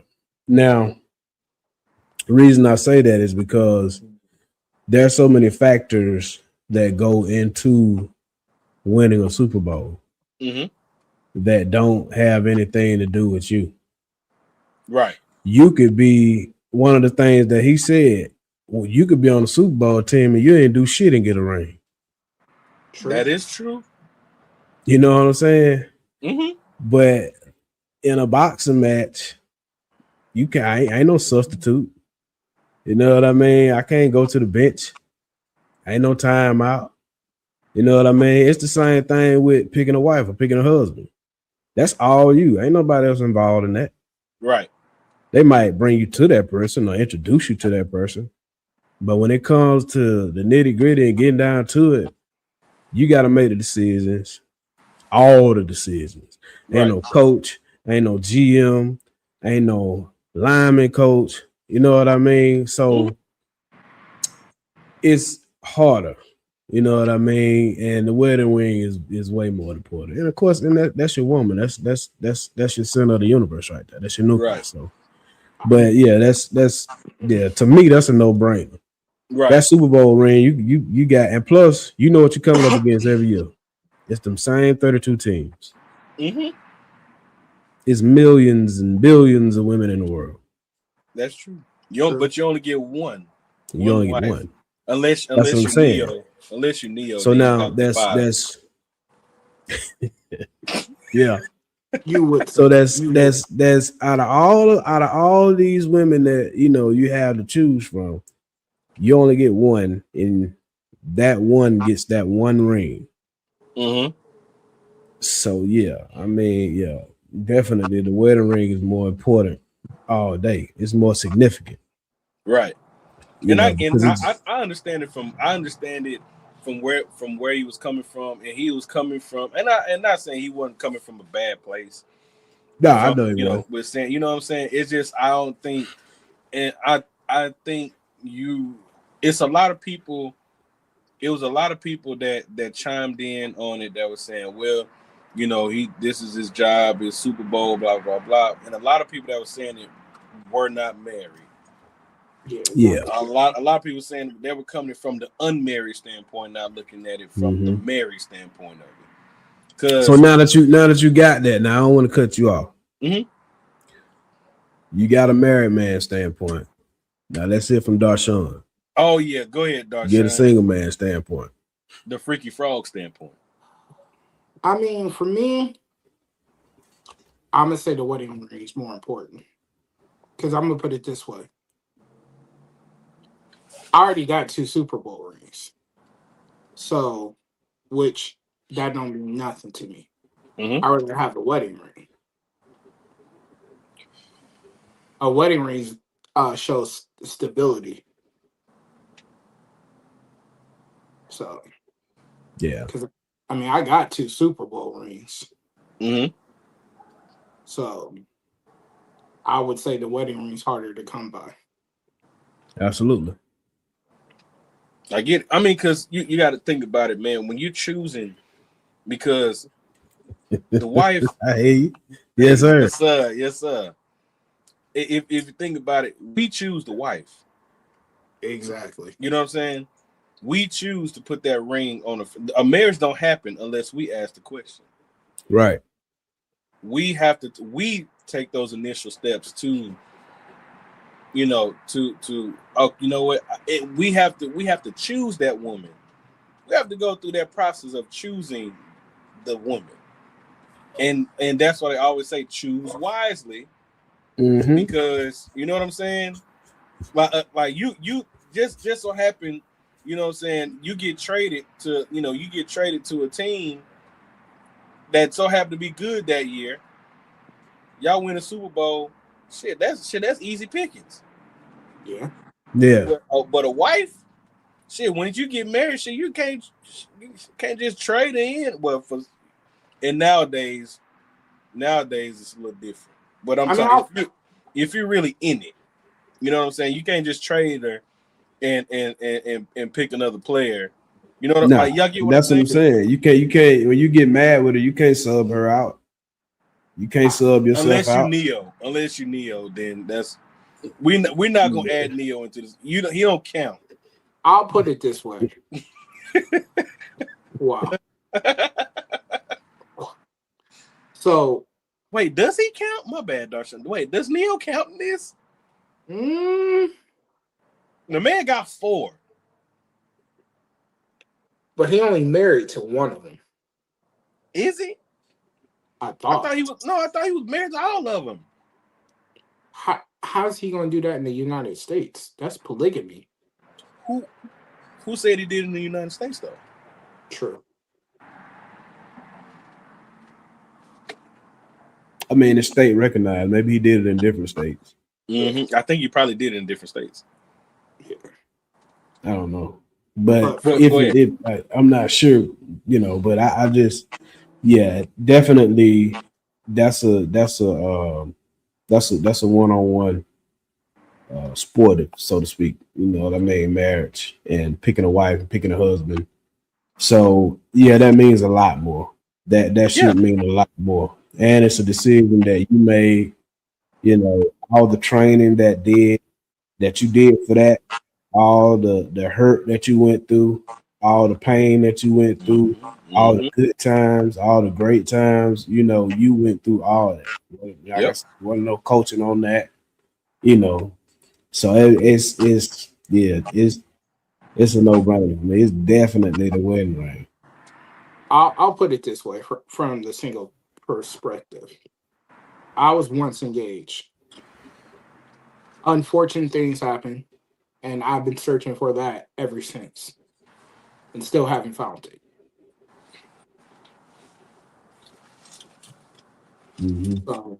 That shows how hard it is to find. Darshan, what would you say? Because I mean, as far as even when I was out here in these dating streets, even then, what they always say, there's piss in the dating pool. Would you say there's piss and shit in the dating pool in today's world? It's. I'm not gonna say that. I mean, you can't let a couple bad apples deter you from everything. Okay. So you just gotta see through the bullshit. I Yeah, mean, I've had decent relationships, but me being me, I fucked them up.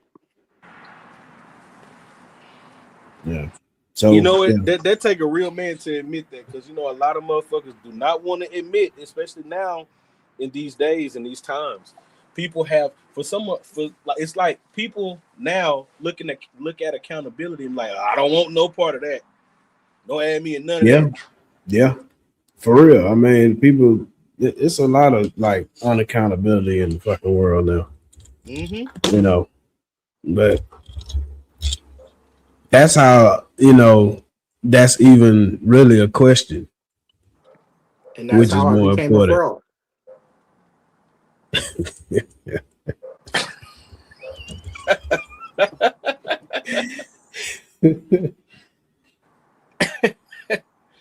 You know what? I just noticed every time, when I turn my camera off, your logo pop up on there.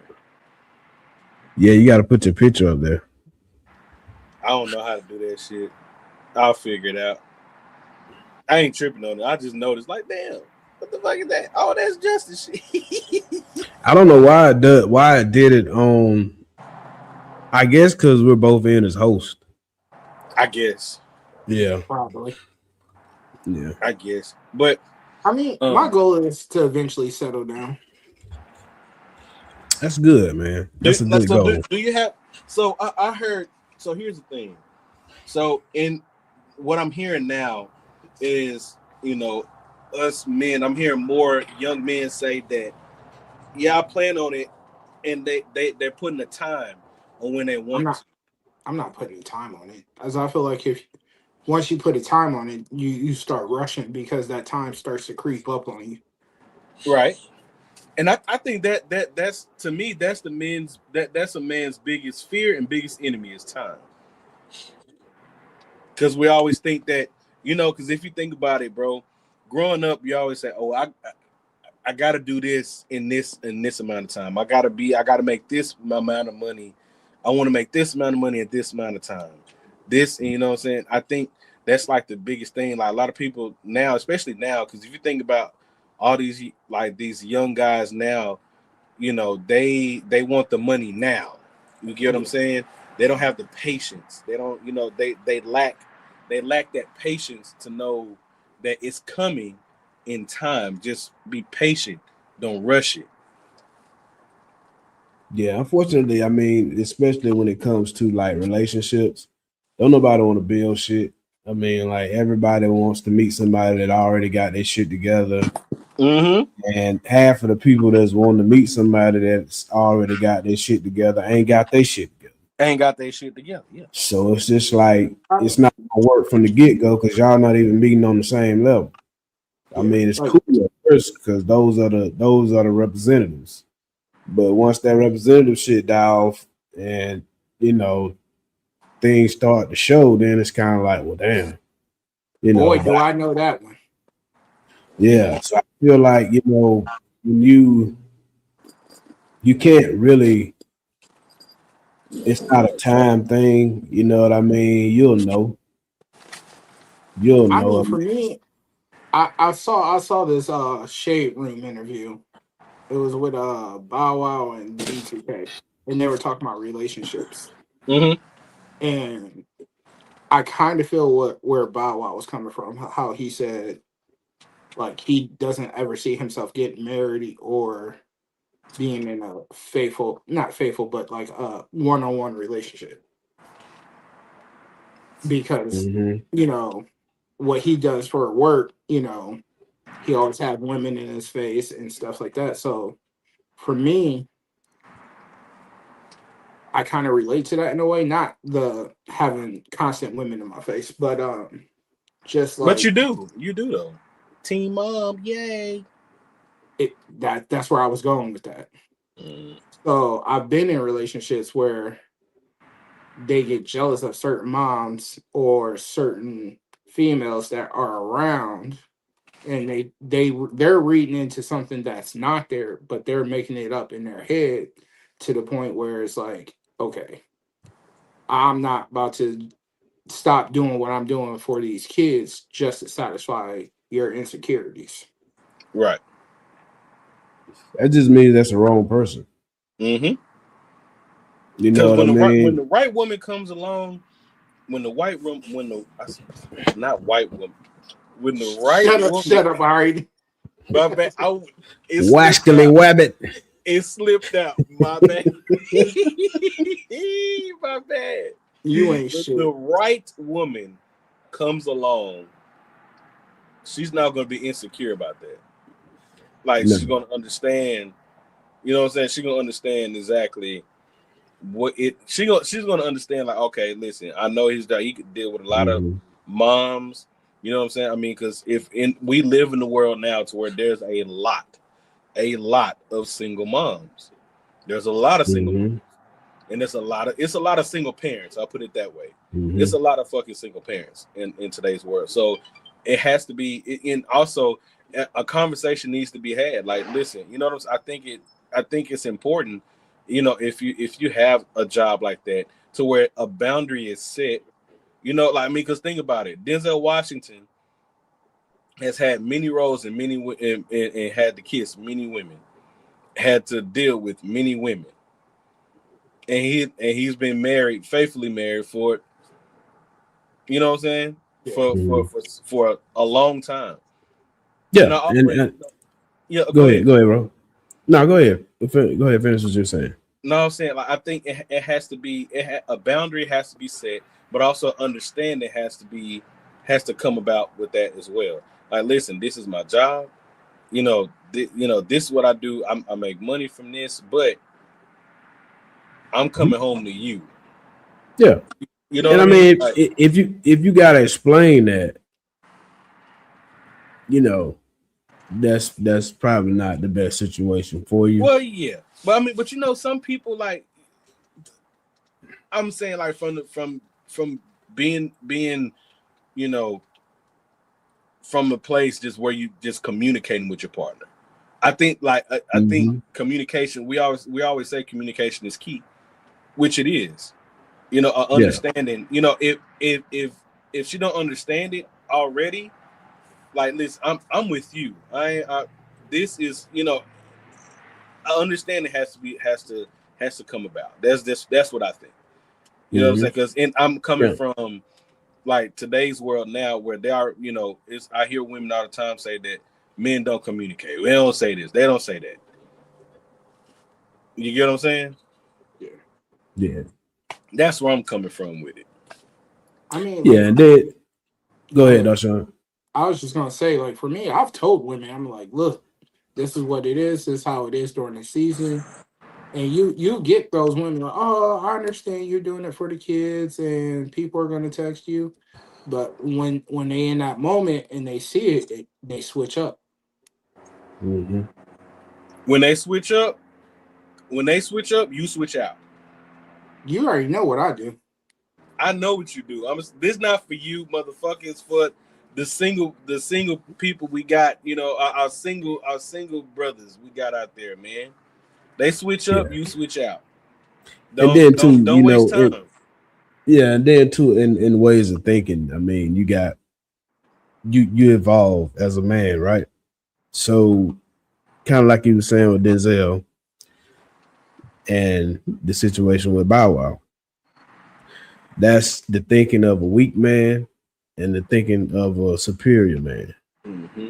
Like, if you feel like you can't get married because women are gonna always be in your face, that's weak. That means you have no self-control. You don't have no control over your lust or your feelings and shit. You know what I mean? Like, how do you plan to be rich and successful in any aspect, you know? And the flip side to that coin is, I don't give a fuck what nobody say about how player, pimp they is, whatever. There is nobody alive that wants to die alone. Nobody wants to grow old and cold Facts. alone. Facts. True. I don't believe that. I just don't believe that. I don't believe that. A person can say, I ain't gonna never get married, man. I'm gonna do this all my life. I do not believe that you want to grow old alone, bro. I don't believe that, sis. I don't You know believe what that I shit either. mean? Yeah. It's just it's not. So at some point, your thinking has to evolve off of the weak shit, and that is weak shit. Very much so. You know, Man, people, man, I don't know. In today's world, in today's world, bro, it's looked at as a man who has feelings, or a man that does that, that's looked at as weak. And for some odd reason, bro, it's like, yeah. And it's not that he as a man is weak. That's just a weak. That's a weak mindset. mm-hmm, You see what I'm saying? Because we all strong in different areas. yeah, So I'm not saying him as a whole man is a weak person, nah, but I'm saying that mindset, that's a weak mindset. Yeah. that's true. Yeah, I get Yeah. that. I get what you're saying. I get what you're saying, dog. Um, all But right. I mean, I feel like I'll get there. I mean, I have a situation where it's like, how can I But put that's it? a part. But you see what you just said. You feel like you'll get there. That means that in your mind, you're willing to evolve to that point. You're actively searching for that. Right. You're in a mix to where that's a goal in your life at some point. That's not the same mindset as saying I ain't gonna never get married because there's too many women in my face. That's Like for two me, completely different mindsets. You know what I mean? yeah, Mm-hmm. for me, And but see, oh my bad. Go ahead, Darshan. I kind of know, I know my downfalls. So Mm-hmm. I know where I mess up in a lot of stuff. Okay. So my downfall is I've never had success dating women close or around my age. Okay. I've always any successful relationship I've had, I've always been the youngest one. So and that comes from growing up. I always hung out with older people. Older people. Yeah. Like I was in middle school hanging out with my cousins, going to frat college parties and going to bars. So I grew up quicker than most. So a lot of the relationships I be in, a lot of the girls want to hit the club and do this and do that, and I'm just so over that because I did it. Mhm. I did it already. Mm-hmm. So a lot of my past relationships, I get told, "Oh, you're boring. You just want to hang out with the coaches or go to a cigar lounge or be at home." I I just don't go out like I used to because I did that already. And it ain't nothing wrong with that.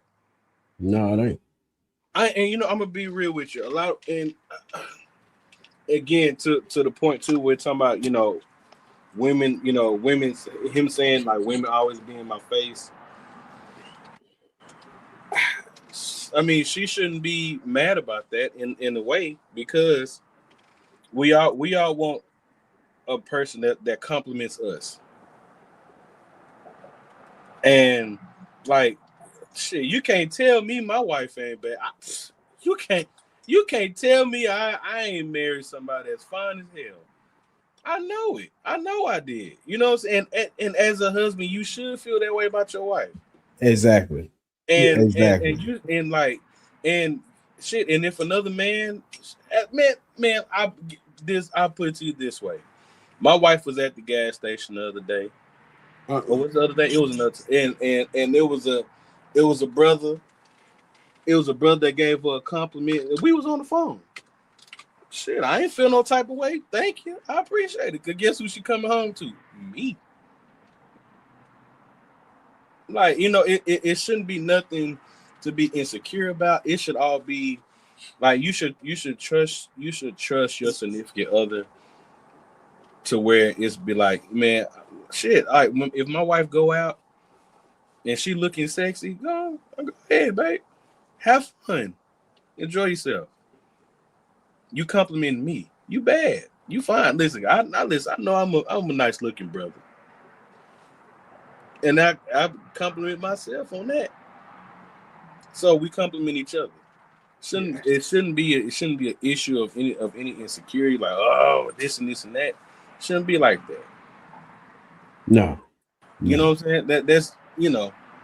But again, we Yeah, just and in that line, I mean, if a woman is going to deal with a man of that caliber that is, a celebrity, then she should already be prepared in her mind that comes with that's the going to territory. happen. Yeah, And vice versa. If a man was dealing with a woman of that caliber, then you should already be, you know, prepared in your mind that she's gonna be dealing with a lot of men. I mean, that don't right. mean that don't give her a pass to go fuck, but I mean, that's just being real. I mean, these are the type of things, and marriage is important, man, because you got a lot when you're trying to move in certain rooms and Hmm. make certain things happen. It's people out here that won't even do business deals with you if you're not married. That's real. Yeah, for sure. Yeah. You know what I'm saying? They like, they frown on that, Hmm. you know. Yeah. So, it's a lot more to it than just, you know, I like you, you like me type shit. You know. Yeah. It opens doors. You know what I mean? It's a beautiful thing, and it's somebody to grow with. You Hmm. know what I mean? And like you said, you just gotta go through the right parameters to find that person. And Yep. that's what and y'all not saying y'all gonna not agree on everything all the time. That's unrealistic. But shit like that's non-negotiable. Non-negotiable. That's a Facts. person that's carrying. It's not your job to fix their insecurities. Facts. True. Yeah. That is facts, bro. That is Now, if facts. you the one causing the insecurities, that's Hmm. another conversation. That's another story. Yeah. Mhm. Anyways, y'all listen, for those that are in the comment section, listen. Um um Damn, what was I about? If you are in the Discord, if you are in our Discord, I want to put this out there real quick. Shout out to Ben. Ben, if you're watching this, man, shout out to you, bro. Ben made a event, a Discord event on the Next week, right? 20th. Next weekend. Yeah, on the 20th. On the Mhm. 20th. Yeah. We are having a Penelope night. So if you are in the Discord already, head to our events and make sure that if you can be a part of that, join us. That's gonna be a hell of a time. We all got Penelope. Speaking of, Hmm. I I already need to told go him buy I me gotta one. get that.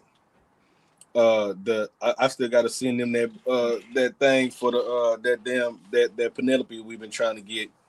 How much was it? 74, I think. I think it was 74 for the bottle. Yeah, he's supposed to be sending me the link. I didn't check Discord. He may have sent me the link back already for that. Yeah, He dropped the link in. No, he didn't. He sent it. He DM'd me with it. he If he DM'd sends it you. back to me, if he sends it back to me, I'll drop it in Discord. Yeah. So yeah. Also, if you are not a Patreon member yet, so we have been talking about merch and all that stuff, and what we are thinking about doing is doing our merch through our Patreon. So if you are a Patreon member, of course you get all the discounts and all that stuff to when merch comes. It is coming, so make sure you guys, Freaky Frog. yes sir, make sure you guys subscribe to the Patreon.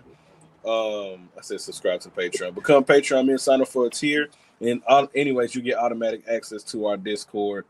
Mhm. We will once we get everything really set up with that Discord, we will be having I mean not Discord with the Patreon. We will be having Patreon only shows where we just do shows just for the Patreon members.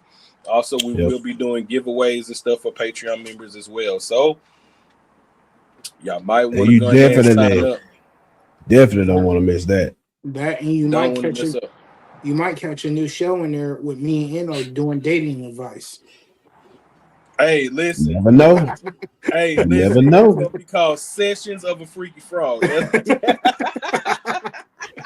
that motherfucker. Hey, call it the lily pad. The lily pad. The lily pad hour. The lily pad hour. There you go. I like that, boy. The lily pad hour. Yeah. Live from the Literally lily pad pad. out after dark. Oh, I don't Yeah. know about that one. I don't know Live. about that. I don't know about that. Now I ain't gonna lie. You might see me and Justin peep our head in there when him and Eno do that, but we just gonna be listening. Really listen. No, we're gonna bring y'all in. We're gonna bring y'all in on it to give You the know married man perspective of things. Uh-huh. So All right, okay. Yeah, we can do that. We can do that. But listen, y'all make sure y'all sign up for a tier, man. Sign up for a tier. please do that. So y'all can get access, man. And also it also helps with us as well and everything that we're trying to do for the Cigar Avengers community for the channel, because we're building a community here. So that's that's what it's all about. We built a family. Facts. That's it. That's Giveaways, facts. shows, merch, live from the fucking lily pad. All that. It's And also, what we're Go ahead, Fred.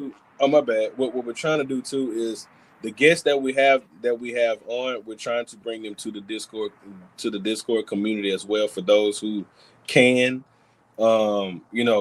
Like Andre Smith is a part of our Discord now. Okay. And that's super cool. He signed up. And like that's super cool, man, to have. We got somebody. We not only have cigar owners, but we have athletes, professional athletes that, what I'm saying, like that came in, and he was like, yeah, I really like this. I like what y'all got going on, and so he signed up. We got to put a pack together for him. Oh yeah, for sure. No doubt. For sure. No doubt. Yeah, because I, as a matter of fact, he talked. I'm supposed to be calling him tomorrow. We're gonna get together because he is out here in Dallas, so we're gonna get together. We're gonna go hit a lounge and some shit like that. Come kick it, and yeah, man, for sure. And also we need to stress too, in that Discord we have a section for mental health. Yes, we do. Yep. And actually, the mental health portion is very active. Very. It's very, very active. That gives guys a chance to, if they don't have a place where they can, talk. The mental health portion of the Discord, that's where you go, and you're able to talk. Even if one of us isn't available, somebody's available to talk to. Yeah. So if you just need a time, just like, listen, like, I need a break. You can hop in this. We have something called the Smoker Suite. You hop in the Smoker Suite and you talk, man. That's what it's for. Mm-hmm. You know what I'm saying? Get it That's off what your it's chest. for. Mm-hmm. As a matter of fact, this past weekend, Darshawn and Keelan were going at it about over who was the GOAT. Who was the GOAT? We know that was a live one. That shit was hilarious. Cause see, Keelan couldn't be on the show with us because it just started snowing in Japan out of nowhere. So he was like, "Yeah, I'm not smoking in there." I'm like, shit, don't. Like, don't do that. Yeah. Hey, but it's always gonna be fuck the Warriors. Oh man, listen. All right. Now you're all right. All right, because he gonna hop back, get on your ass again. Hey, I'm ready for it. I want all the smoke. Oh man, hey, and also shout out to Dave. Shout out to Dave and Drew over there, Small Batch, man. Yes. Yeah. Shout out to them, man. Like You want to read that press release? Yeah. I'm about to read in just a minute. Shout out to them, man, for everything that they've done for us, that they're continuing to do, because this is going to be a big year for Small Batch and for the Cigar Avengers podcast. It's a hell of a journey, and we're glad to be a part of the circle with Small Batch, man. It's not just us, you got Cigars Unbanded. If y'all don't know about Cigars Unbanded, go check out Cigars definitely go Unbanded. check them Not. Absolutely. Shout out to Peter and the crew, man. Shout out to Peter and the boys, man. We love y'all, man. We appreciate y'all as well. So Dave sent over a press release. Let's talk about some cigars real quick, y'all. Dave sent over a press release about the new core line. It's called the Hollowed Hands. So I ain't gonna read all of it. I'm just gonna start from here. Production of the Hollowed Hands concluded in 2024 for the Corona Gorda and Toro expressions, with the box press Robusto following shortly after. Each Vitola was exclusively crafted by a single pair of dedicated rollers at Kellner Cigars in the Dominican Republic from start to finish. Hollow Hands is expected to begin shipping to retail partners next week with he sent me this last week. So this week is the week that it starts shipping out. As a matter of fact, Valentine's Day is when it ships out. So make sure y'all go grab them, man. Make sure y'all go grab them, because I know I'm getting some. Let me see where I'm. Oh, my bad. I lost where I was. Delivery scheduled for February 13th nationwide. Aval Cigar celebrates its first anniversary this Valentine's Day. So here's the blend on the Hollowed Hands. For those who don't know, the wrappers Ecuadorian Corojo, binder Ecuadorian Habano, and filler is Corojo 99, San Vicente Pelota Cubano, which I love Pelota Cubano, Criollo 98, and Pennsylvania Broadleaf. And it comes in box count of 15. The price range for it, the Corona Gorda, is 17, and that's a 5 by 46. It's a 5 by 50 box press Robusto. That's at 18, and a Toro, which is $19. And production is ongoing. So fire. Y'all make sure y'all grab them, man. Y'all make sure y'all grab them, and we will be reviewing it when we get some. We will be reviewing it here on the channel. So y'all make sure that y'all, make sure y'all grab some so y'all can smoke along with us. And we can see if that bad boy is an infinity smoke, because shit, Avowed. Hey, listen. They ain't playing the radio. Hey, them boys been doing the damn thing. They've been doing their thing, man. They've been doing the damn thing, bro. And I mean, like, just and also shout out to Kellner, bro, because Kellner has not, bro. Kellner has not missed. I've smoked their bundle sticks, bro. Like, you know what I'm saying? I've smoked the shit that don't have no band, and that shit is fucking phenomenal. Yeah, those cigars are phenomenal, bro. So listen, I encourage everybody to, I got one of them right here.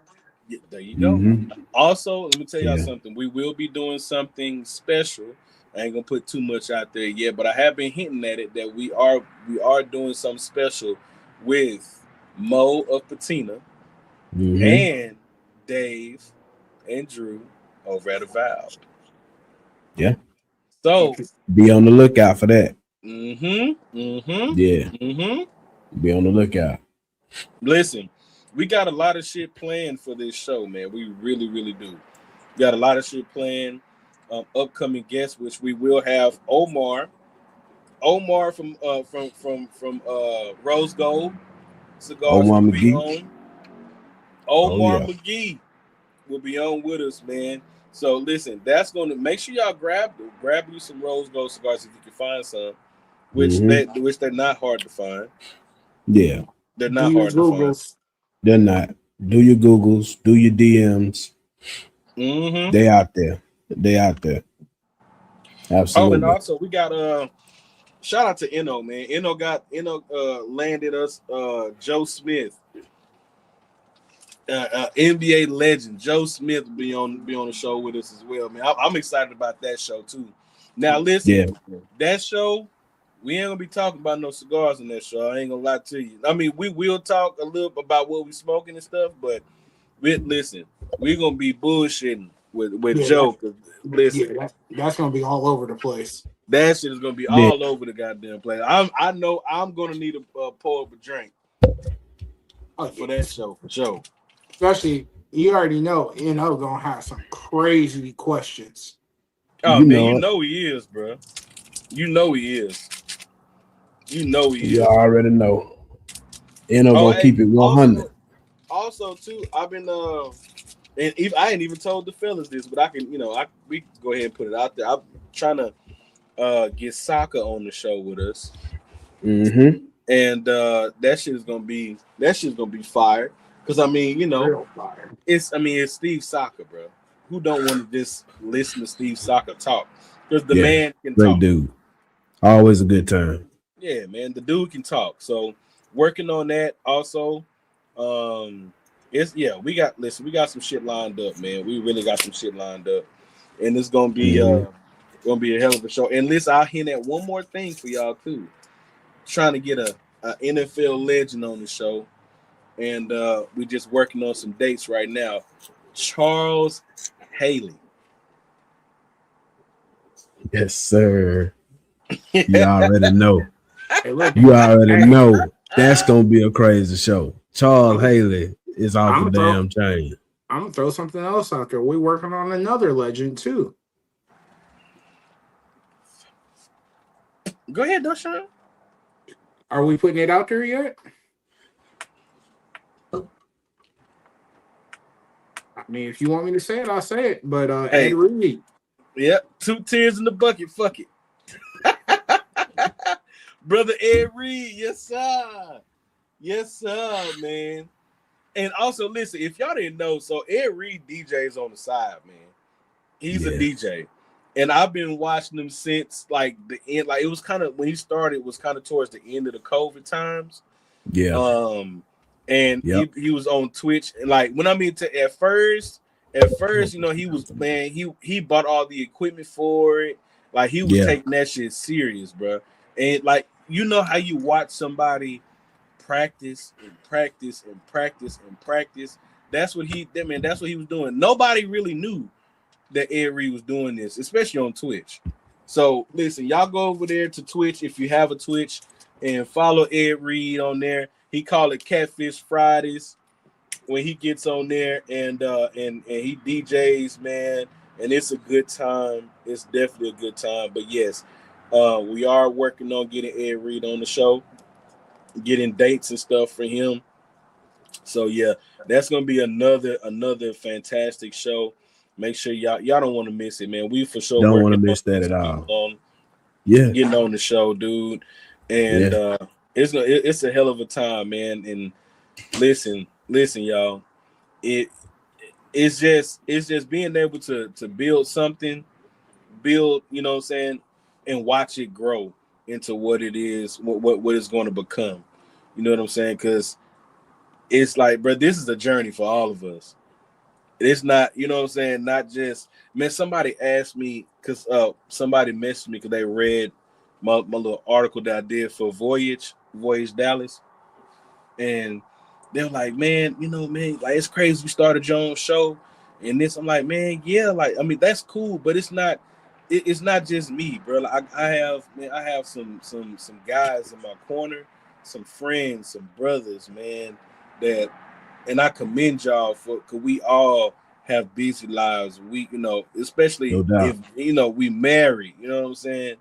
Married with kids, so it ain't no easy thing. You know what I'm saying? Yeah.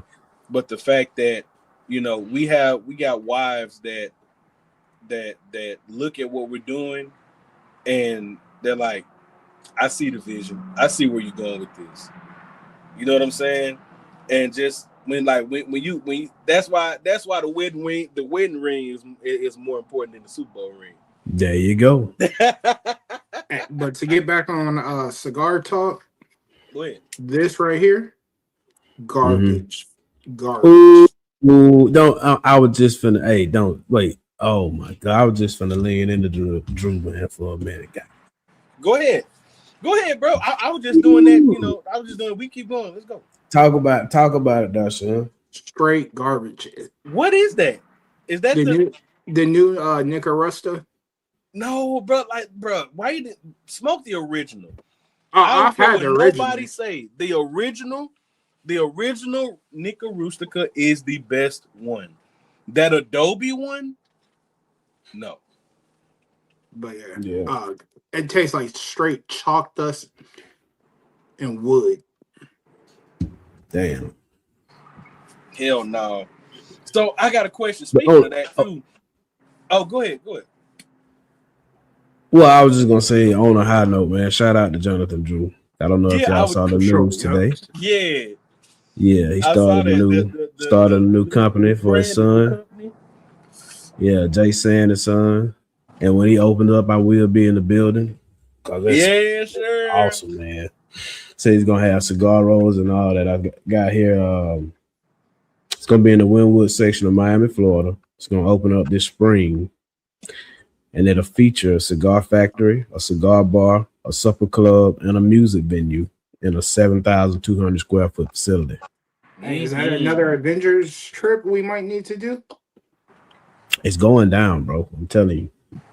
Jay Sanders' son is the name of the company, and he named it, of course, in honor of his son. He started the company for a son that he just had, Jonathan Drew, JD2 the second.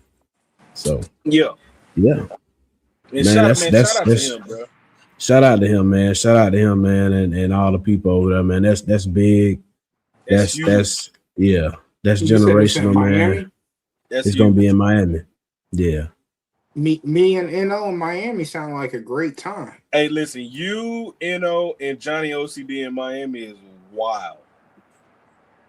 That sounds like a great time. Definitely planning on making a trip once they open that up. Oh yeah, for sure. We definitely got to plan that out. And also, we will be at PCA. Yes, sir. We will be going to PCA, y'all. Booked and cooked, baby. Yes, sir. Y'all already beat know us there. Vibes. Yeah, don't beat us there. Beat us there. Facts. Listen. Let me tell y'all something.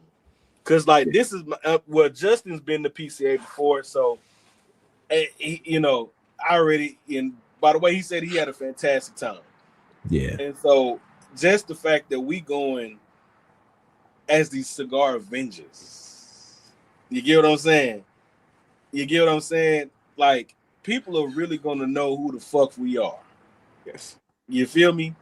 And it's gonna be a hell of a time, dude. It's gonna be a hell of a time, y'all. Like it's like y'all, if you go on the PCA, trust me, y'all gonna see us there. You already know Marvin is going. We'll talk about that after. What? I was gonna say, do I need to register for a media pass? We'll talk about it. Yeah, that's what I said. We'll talk about it after. Yeah. We'll talk about it. But so L Boogie's going, No's gonna be there, and also this is gonna be our first time all meeting up together as a group. So y'all already know it's gonna be content being shot there. You know what I'm saying? And we might even do a vlog. That's what I'm saying. Like, y'all already, like, man, listen, it's gonna be a hell of a time. And also we get to sit down with guys like Boofy. Y'all are, you know what I'm saying? Y'all already know the vibes, bro. We already gonna get Boofy on the show. Then we gonna be seeing Alex Glass. Alex has already been on the show, and in the Discord. And he's in the Discord. That's facts. Yeah. So listen, we're gonna get a chance to. Oh, and y'all already know Marvin's gonna be there. Only people that won't be able to make it is Steven, and Keelan, and Terrence. Other than that, Anu is gonna be there. P. Rowe is gonna be there. So listen, the Avengers is gonna be there. Yeah, and it's an exciting time. I mean, you know, when you look at, you know, how we have a passion for the cigar industry, and you know, I know a lot of y'all might see us like on the show or you know doing reviews or, but we're enthusiasts. We're Mm-hmm. consumers just like you. Yeah. Mm-hmm. We still get excited about raffles and you know, I never want to lose that. We still get excited about meeting these people and kicking it with the ones we already met. It's not like, you know, some snobby type shit. It's not. It's like we enjoy this, we love this, and you know, meeting and kicking it with these people and our friends and shit like that. That's part of the culture. That's what cigars is all about. You know, take the brands out of it, take the companies out of it, and just Mm-hmm. look at it as people smoking cigars as a whole, which is basically our background context for the show. You know, that's what it's all about. And I'll never get to a point to where I'm so high and mighty or some shit like that to where I can't enjoy what this right here was made for and the aspect of what it does when people come together around it. So yeah, I still get excited about all that shit. Hey, Yep. we just like y'all, man. We ain't no different. We could That's solve a fact. We ain't lot no of different. bullshit in this country if everybody just sat down and talked and had a cigar. Yeah. That's the actual factuals right there, bro. That's the actual factuals. And I mean, like I think people, I think I think everybody pretty much know by now, by the way, just the vibe off the show. Period. How we Mm-hmm. are. You know what I'm saying? Mm-hmm. Because like what you see is what you get. As a matter of fact, you see it's the same shit. StreamYard gave us issues, and I Yeah. had to come right back in. Same shit. Like, listen, this is every like this. That's why that's one thing I love about this show. It's never a dull moment. For all It's I know you never a play. dull moment, Yeah. and y'all And already it's know never scripted. it's never scripted. Never. It's never scripted. No. None of this shit is ever scripted. Hey, look, especially with No. me and Nano, you can't Never, script that. You never. can't script that. That's Yeah. the So actual facts. as the relationships build, as this thing continues to grow, you know, we just look to, you know, for y'all to enjoy it, you know, to be in contact, in touch with most of y'all, and you know, y'all be in tune with us, and it's about the cigars, man. It's Mm-hmm. about the This is cigars. this is the place where if you going through something and you just need an escape, 2 hours out of your Saturday, I'm gonna Yeah. kick it with us. Two to And three so hours. shit. Now look, Sometimes I we ain't go listen. 3 hours. I ain't gonna talk your politics with you though, so don't come over here with that Yeah, shit. yeah. We ain't gonna do that. We don't. I'm cutting you off at the door. I'm letting you know that that's my disclaimer right there. We're not gonna Hey, talk about politics or religion yep. Facts. in person, on stream, whatever. We ain't doing that. Nope. Leave that at the door. That's Leave the that at the actual door. factuals right there, bro. I don't And knock you for what you believe in. I don't knock you for what you ride with. Hey, but it's about this right here. about the cigar. And even when we have a guest on, like Andre is not he's not a big cigar smoker, but he wants to learn, and you know what I'm saying, he wants to get into it. But even it, like when we have Joe Smith on, Joe is not a cigar smoker, At but all. Mhm. he still want to come and kick it with us, and he ain't smoking nothing. You get what I'm saying? It's not, Right. it's about not just the cigar, but it's also about the conversation that and the people. When The like, cause one camaraderie. like, you know what I'm saying? Like, yeah, the camaraderie. Mm-hmm. When you get around like good people, it Mm-hmm. does not it don't matter about the environment. You get what I'm saying? It's just like if you feel welcomed into something, you feel comfortable, and that way you don't feel left out anyway. You know what I'm saying? It's just Yeah. it's just the type of vibe that we're on, and This we right just here is common ground. That's what this very is. much so, Yep. very much This is so, common ground. very I much so. think. So off of that too, I want to ask y'all: have y'all thought about revisiting some of the like? Because I had this conversation with somebody, um, and I think about Keelan too, because the cigars that Mhm. that he has are all blasts from the past. And I just like I think about it, and I go back and I watch old reviews. I watch older reviews from older reviewers. Like I'm like, damn. And like some of the cigars are actually you can still find them. You got to dig a little bit, but they are you still can find them, and they were good then. I wonder how good they are now. Like, have y'all thought about that? I recently just did that. I recently went back and smoked. I know everybody say, "Oh, it's a great beginner cigar," but the Perdomo Champagne, I went back and smoked that, and to me, I don't think it's a beginner cigar. Really? I really don't. I can have see why you would recommend it, but the complexity of that, it's there. It's Mm-hmm. definitely there. The transitions, it's all there. And I didn't pick up on it because when I first smoked it, I didn't know what I was looking for. Right. But going back and smoke it, it's yeah. yeah. What were you I saying, mean, Justin? no, I was just saying, I definitely wholeheartedly think about that a lot. I do that. You know what I mean? I have the first premium cigar that I ever smoked is in my dry box right now. You know, I mean, the Brick House Maduro. Yeah. I Bro, first smoked that cigar in 2009 or 10, and it was just like, you know, I just had one for that's a the first cigar. cigar. Yeah, that's a cigar that I will always be able to revisit, no matter what comes out. But just for the nostalgia, you know what I mean?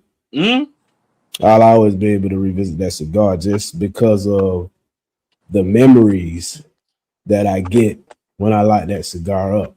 You know, every time I light that cigar up, I remember something about the first time. You know, so yeah, I was definitely. I was looking at you talk about like let's talk about like the old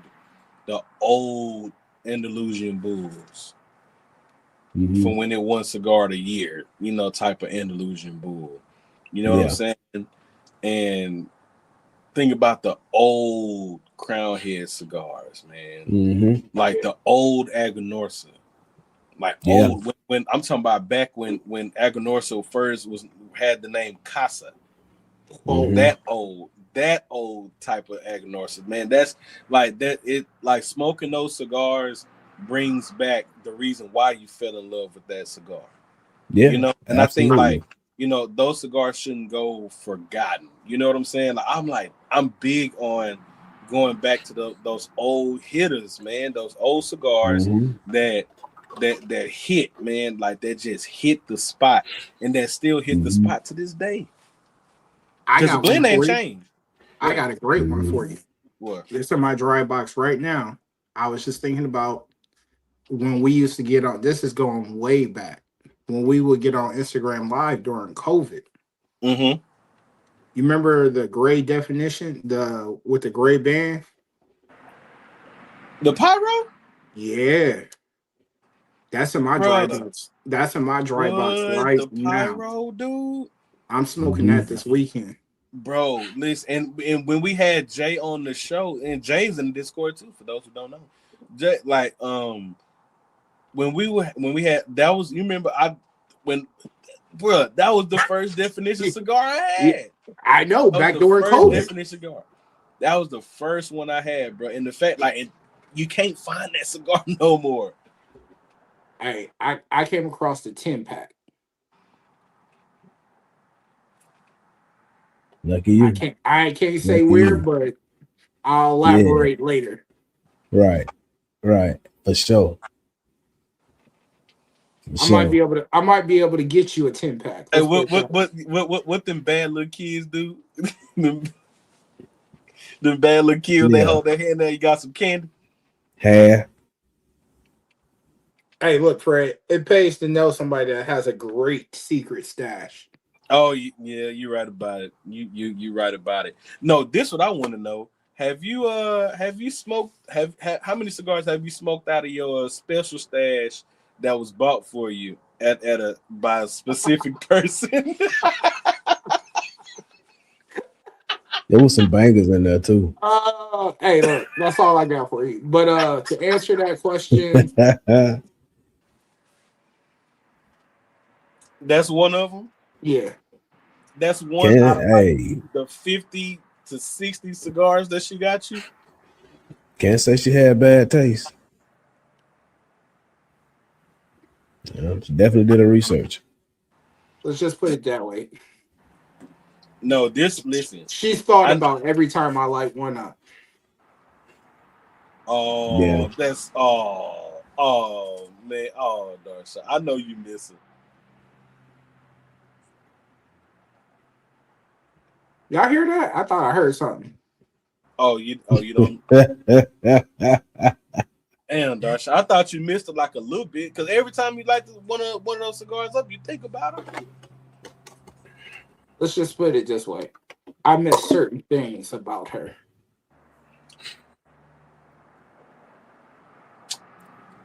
I walked right into that one. I'll walk right into that one. I did. I walked right into that one, bro. He is a fraud.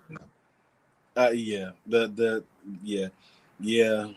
Now, all right. So listen, when we start this lily pad hour, bro, what's gonna be the first thing? Well, like what's the first episode gonna be like for you and Eno? Because we gonna do it. What to do after a breakup? What to do after a breakup?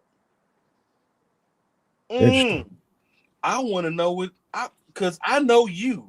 I know you, Darshan. So I know what you. I know what you do after a breakup. So what are you going to share with the others about this? I want to know. Take a stiff drink, move on to the next. Hop into the next lily pad. And we're going to leave it there. I'll tell you what the next move is. Stay tuned.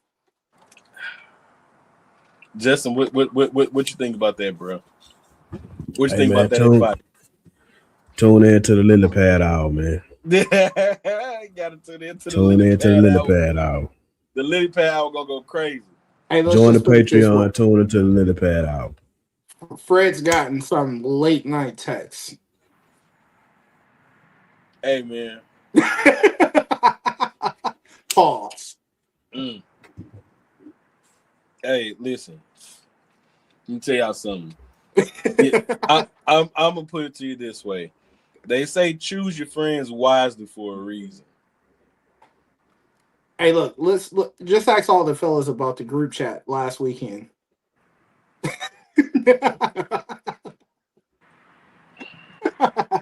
Fred had to cleanse it.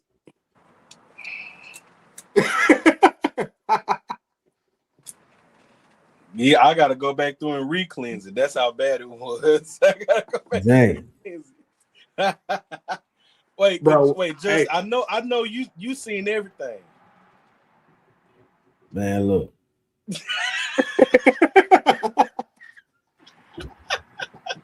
Strange times we living in.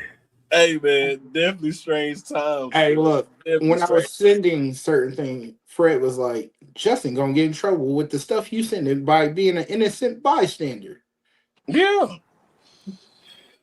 Yeah. We ain't got nothing to do with it.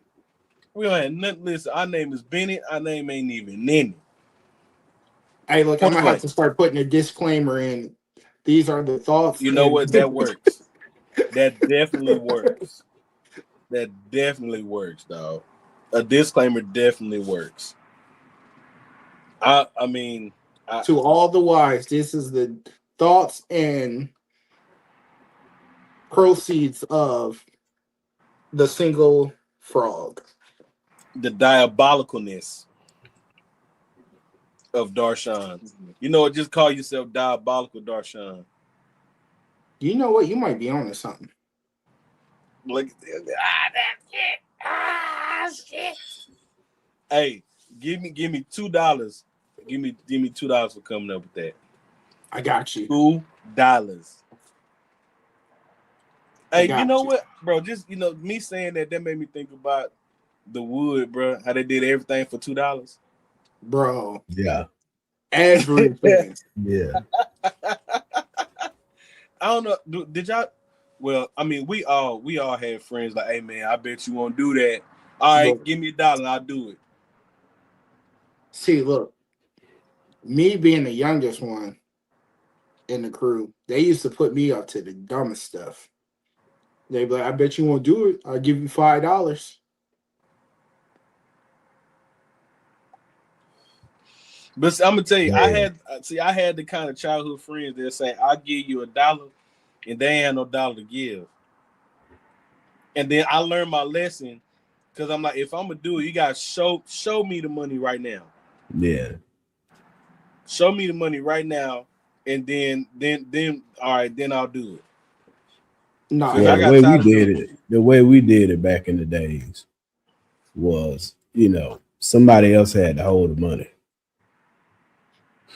You know what I mean? And whether if you had the money, whether it was a bet between me and you, or whether I was being truth or dared or some shit like that, or you was being truth or dared, way back when, you pull the money out and you give it to the trustable person in the group.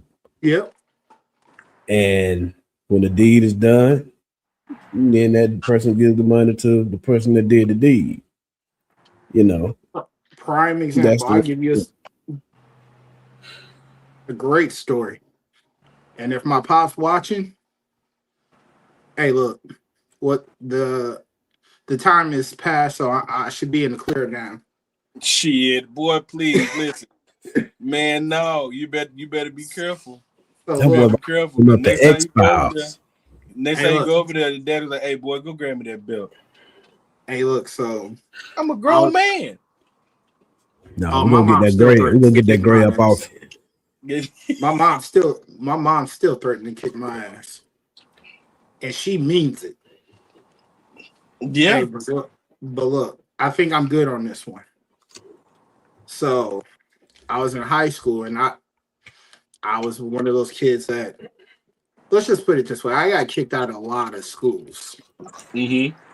So this white boy kept calling me the N word for about. Wait a minute. Wait. He didn't say I got kicked out of school.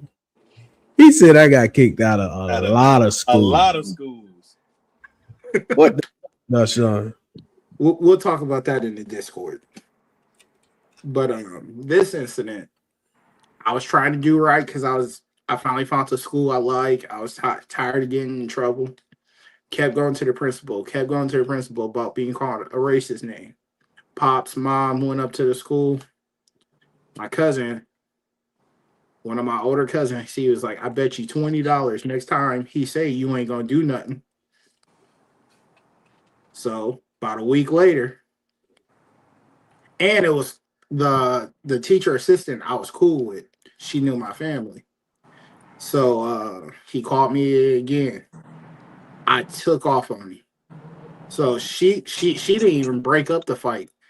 I'm beating the boy so bad. Next thing I hear, Darshan, stop. The police coming. The police coming.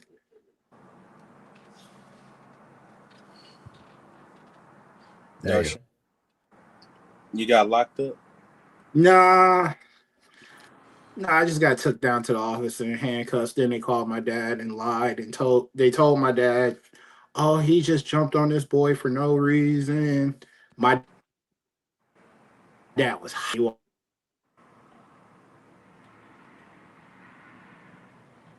Darshan got his daddy probably we calling him lost. now. His daddy Yeah. probably calling him now. Yeah. Uh-huh. Yeah. Darshan, if you're talking, we don't hear you. StreamYard paused your ass. Hey, his daddy felt him talking about something. StreamYard say either. Yeah.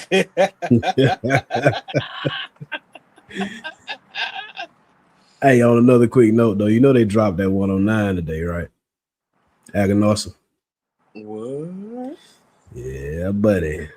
Really? They did. Yes, they did. My bad. That was actually my pop's calling. But Well, look what I say. There it is. There it is. I said it. It's like the fucking ESP type shit. Like he knew. Hey, look, He he was he, hot when he walked in. So he looked at me, what the fuck you up here doing acting a fool? I was like, listen, you remember that boy that kept calling me those names? He was like, yeah. I was like, that's who I jumped on. My dad was like, oh, y'all didn't tell me that on the phone. He got what he deserved. I've been telling y'all about this for about 2 weeks. And you got kicked out that school? No, I just got suspended for a week. Oh, okay. And I got $20. You got $20 off him? No, off my cousin who bet me that I wouldn't do nothing next time he said it. Oh, that's crazy. did he get suspended? He got expelled. As he should. As he should. As he should. Then years later, I saw his mugshot on the internet. He went to jail for like some stuff with kids. Whoa, Yeah. what? Yeah. Stuff with kids? That's crazy. That's Oh, hey, speaking of fighting, now I don't know if anybody has seen this. Oh, but I shit. know- But Ja Rule and Yayo, Tony Yayo, on the flight, bro. Two big grown ass men just going at it. So I want to know. I know y'all seen it. So what y'all think about it? Because Bro, Tony Yayo didn't get put off the plane, but Ja Rule did. after hearing Yayo explain what happened, bro, I'm going to say Ja went out bad. What'd he say happened? Because I So didn't hear it. he said when they was walking in the airport, he was like, people fuck with G Unit and 50. We connected with the people. He said we was walking through the airport, me and Murder, and we heard this white boy come up to us. Fuck Ja Rule, fuck 50, fuck Murder Inc. Hey, yo, Ja on y'all flight. So he was like, we was already on go because we knew he was gonna be on our flight. So when we saw him come in, we put our baggage overhead so he didn't have nowhere to put his baggage. And he was looking for somewhere to put his baggage, and Murder just took off on him. Then he hopped up to make a scene so they would take him off the plane. That's diabolical, bro. That's diabolical, bro. And I don't know. Is it? I don't. Why Ja Rule still rocking that baby mustache? That's his signature. You know how Prince had the logo? Ja Rule's the mustache. Every time I see his mustache, you know what it remind me of? The dad from Addams Family. Wow. Gomez. Wow. Damn. But Ja Rule was supposed to be the next Tupac. He was during that time. Yeah, he was. I know y'all might be too young to remember that. No, he was supposed to be. No. Yeah, he was supposed to be, that guy. Because when he first came out, he was rocking the bandana to the front, the bald head, the thin mustache. Only thing he didn't have was his nose pierced. Yeah. Did he not? Mm-mm. He didn't. No. Nah. But as far as that, man, I mean, Ja Rule, I remember him saying a few months back that he was through with all that shit because it was interfering with him, getting money. So I thought they was done with all that, man. I mean, Tony Yayo, I really don't. Yayo's just gonna be loyal to 50 no matter what the situation is. He's a troll. Yayo's one of those friends. No matter what the situation is, he's gonna be loyal to 50. Yeah, I don't get his name. He told the reason why 50 bought Mike Tyson's house. Yeah. Yeah, he just when he was talking about what happened with Ja Rule, he was like, I'm gonna tell y'all how diabolical 50 is when it comes to trolling. He bought Mike Tyson's house because you remember in that song Many Men how he said Homo shot me? Yeah. Mike Tyson was friends with Homo. So when he got got rich, he bought Tyson's house just as a troll. That's crazy work, bro. That's crazy work. I ain't gonna lie to you. I've listened to the interviews Tony Yayo has done, and it is so funny. Straight entertainment. Bro, the fact he's like, yeah, I mean, me and 50, we sitting up eating nuggets from the leg of an elephant, and y'all sitting up here eating McDonald's. Bro, we eating exotic foods, on the flight, going to Greece. But people That's say what I'm saying. Like, I'm like, what is he like? Who are you? Like, what he he is the old dirty bastard of the crew. But he's not though, because he's the glorified hype man. Old Dirty Bastard was Old Dirty Bastard. Yeah, you know what I mean? Like, he was ODB known for made a lane something. for himself, but Tony Yayo was never known for anything. I remember when he was in jail and 50 kept talking his name and nobody knows who he was. He's been out of jail forever and nobody still knows who he is other than 50 Cent. And it's just like, I don't know. Like, I don't see how people invest in him. Like, I don't know. I mean, people say 50 too old to be still going at it with Ja, but you got to look at it. Ja, if it's true, I don't know how true it is. I mean, Ja said, they got into it. He stabbed him before. 50 says he's the reason he got shot 9 times. So, I mean, once you then tried to kill me, I don't think there can ever be a middle ground. It's got to be up from forever. Because you tried to take my life. You tried to take my life. I get it. But also in the same sense too, is just. But other people shouldn't be getting into it. That should be between them two. Yeah. Yeah, you're right about it. Yeah, I mean, Rule said he was done with all that shit. Mm-hmm. But I don't know. I still can't believe Ja Rule in that whole situation. Only thing he did was throw a pillow at him. Yeah, he did throw a pillow at bro. Soft. I mean, don't nobody want a FAA ban, man. I mean, you know what I'm saying? That's you fucking the money up. For sure, fucking the money up. Mm-hmm. For sure, fucking. Which the last performance that I remember seeing the Ja Rule when he performed during that basketball game, that shit was fucking hilarious. Because nobody was into it. As a matter of fact, nobody knew who the fuck he was. No, my favorite one was when 50 bought the whole lower section of the concert. Yeah.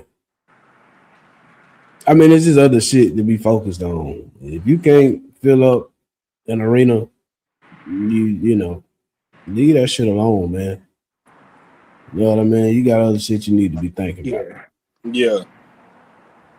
That, bro. Now, I will say, I forget who said it, but I agree with it. They said like 50, he trolls everybody, but 2 people he's yet to really, like they said, basically you need to quit trolling, either respond to them or actually just hang it up. Like they said, either do the verses with T.I., because the trolling he trying to do with T.I. ain't working, because T.I. right back with it. Yeah. Or respond to Fab.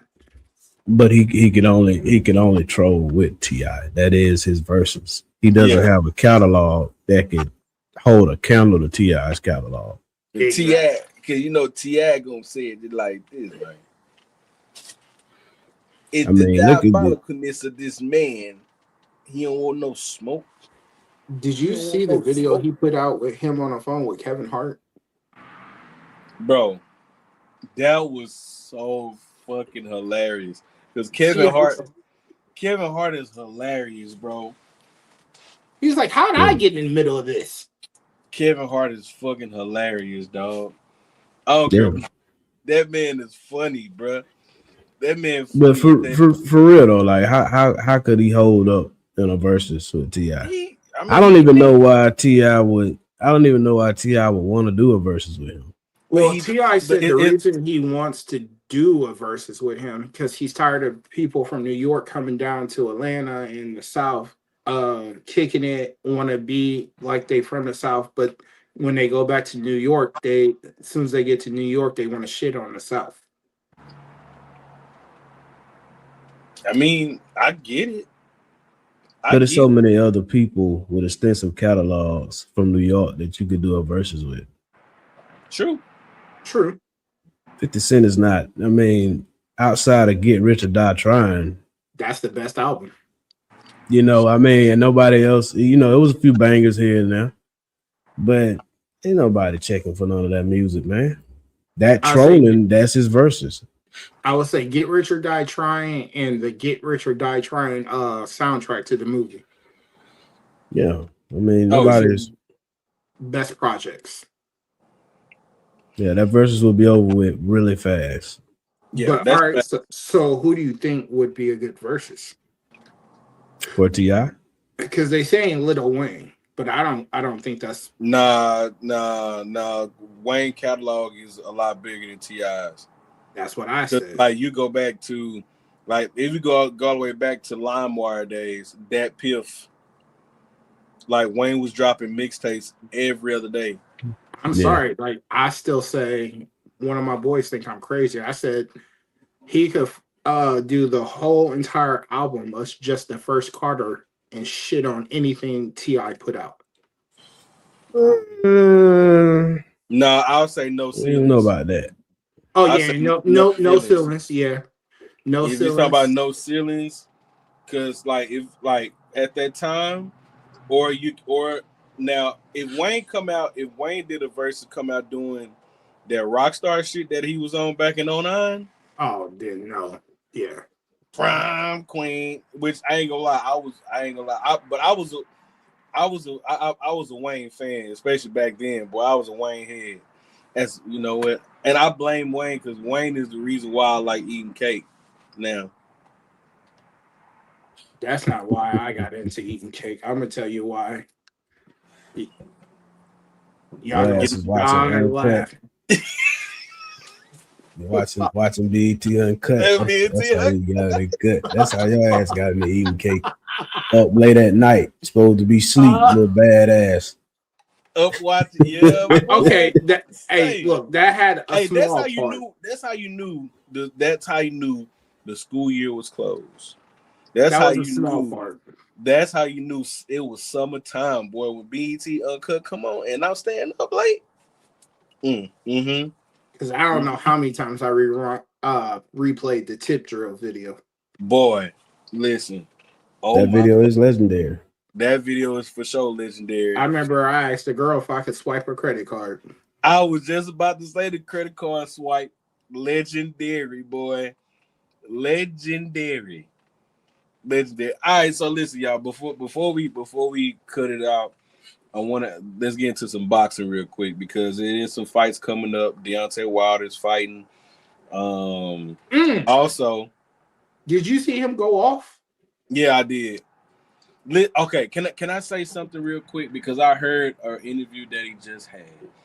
What's I really feel Deontay Wilder really needs media training. He needs proper media training. Like his vocabulary is really, really bad, bro. He couldn't even say documentary, right? Bro, what the fuck is a documentary?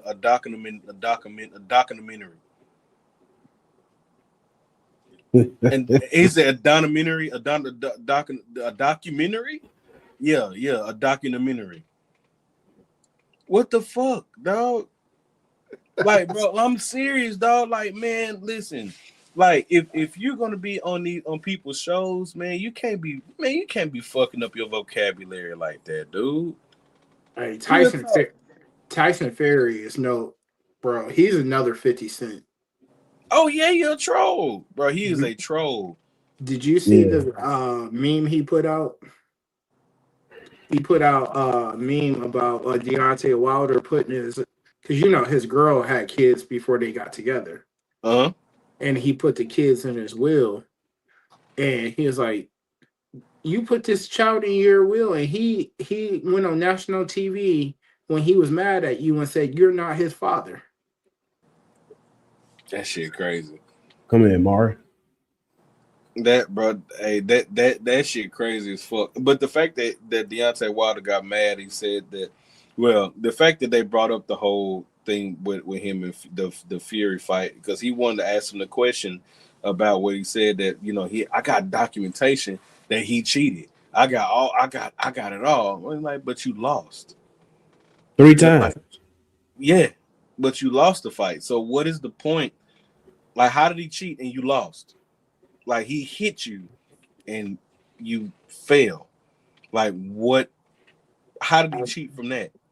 But okay, see, that's what sent me on the tangent with him. When I was all right with him until he lost that fight and blamed it on the fucking suit. Mm-hmm. Okay, he lost me right there. I'm gonna go with this stuff. So let's say he does have the proof, and let's say Tyson Fury did what Ryan Garcia did with Devin Haney, even though it was minute traces of in performance enhancements. What if he does have the proof that he cheated? Then put it out there. If all that, stop talking about it and just do it. Why after all this time though? Facts. All this time, like, you didn't say nothing. You blame the suit. I mean, we knew Garcia cheated. What, a couple days later? Yep, sure did. What evidence do you? What evidence do you have? The very next day. What evidence do you have that has been hidden all this long time? True. What kind of boxer are you? Okay, it none of that matters. Like, either you gonna fight him again and beat him, or you setting up an excuse for why you gonna lose the next fight. So let's say, this is just hypothetically speaking. Mm-hmm. Let's say he does put out the proof and they take those losses away. Do you look at him any different? No, because he's been knocked out by multiple people. I guess all of them cheated. Mm-hmm. That's where I was going with it.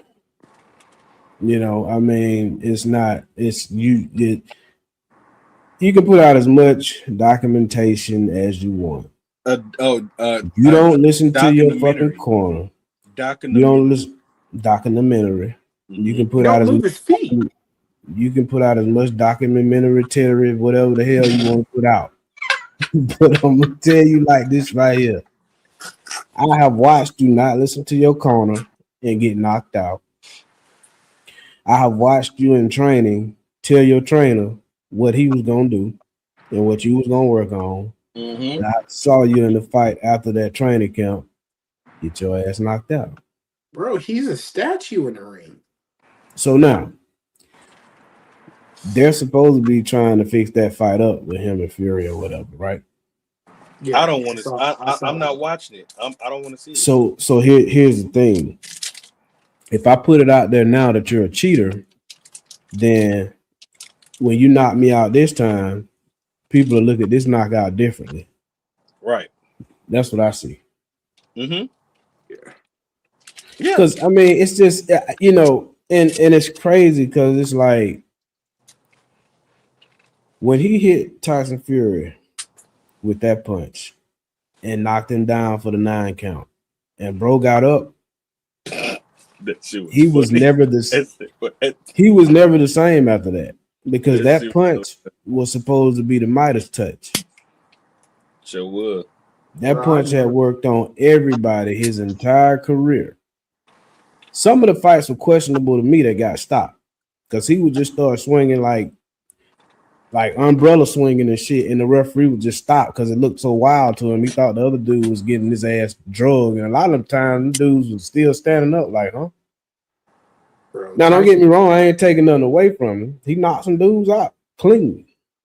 But I think that when it came to top 5 heavyweight boxing, he was not in that caliber of boxing Nope. because those guys have been trained to take those punches. Yeah. And, you know, I do still feel like he is very much dangerous.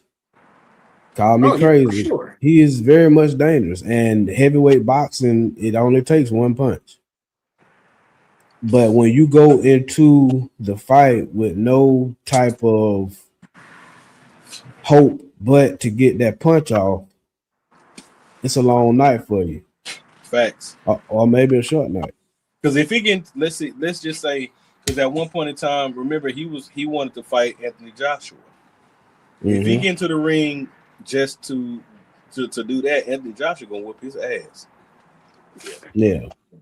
I But believe Anthony Joshua quit hopping out of cars with no shirt on. Crazy to say, that is a fight that Deontay Wilder could possibly win. It is. I don't know about now, bro. Cause I think next time Anthony Joshua hop in the ring, his friend's not there. You know what I'm saying? He got something to fight for now. You know what I'm saying? Like, not saying he didn't then, but it's worth more now because of the fact that he lost his friends. Yeah. So I don't know. But now, even with that being said, heavyweight boxing, Evander Holyfield said it himself. You can train all fucking year long for a fight. But in heavyweight boxing, it only take one punch. True. Everybody's heavy-handed. And, shout out to Anthony Joshua. My condolences for, what happened with him and his people and everything. Oh my but God. I think that doesn't negate the fact that you got a glass jaw. You see what I'm saying? Uh-huh. So when you think about that, and you got this guy here with a glass jaw going against a guy with a steel hammer for a right hand, yeah, he has the potential to win that fight. Crazy as it may sound, he has potential to win that fight. Yeah, I feel you on that. Now here's my question. Off of Wilder and Joshua, real quick. I'm hearing through the grapevine that Errol Spence is trying to come back into boxing, and he called out Charlo. What? He wants to fight Charlo. Mm-hmm. I want that ain't they from the same camp?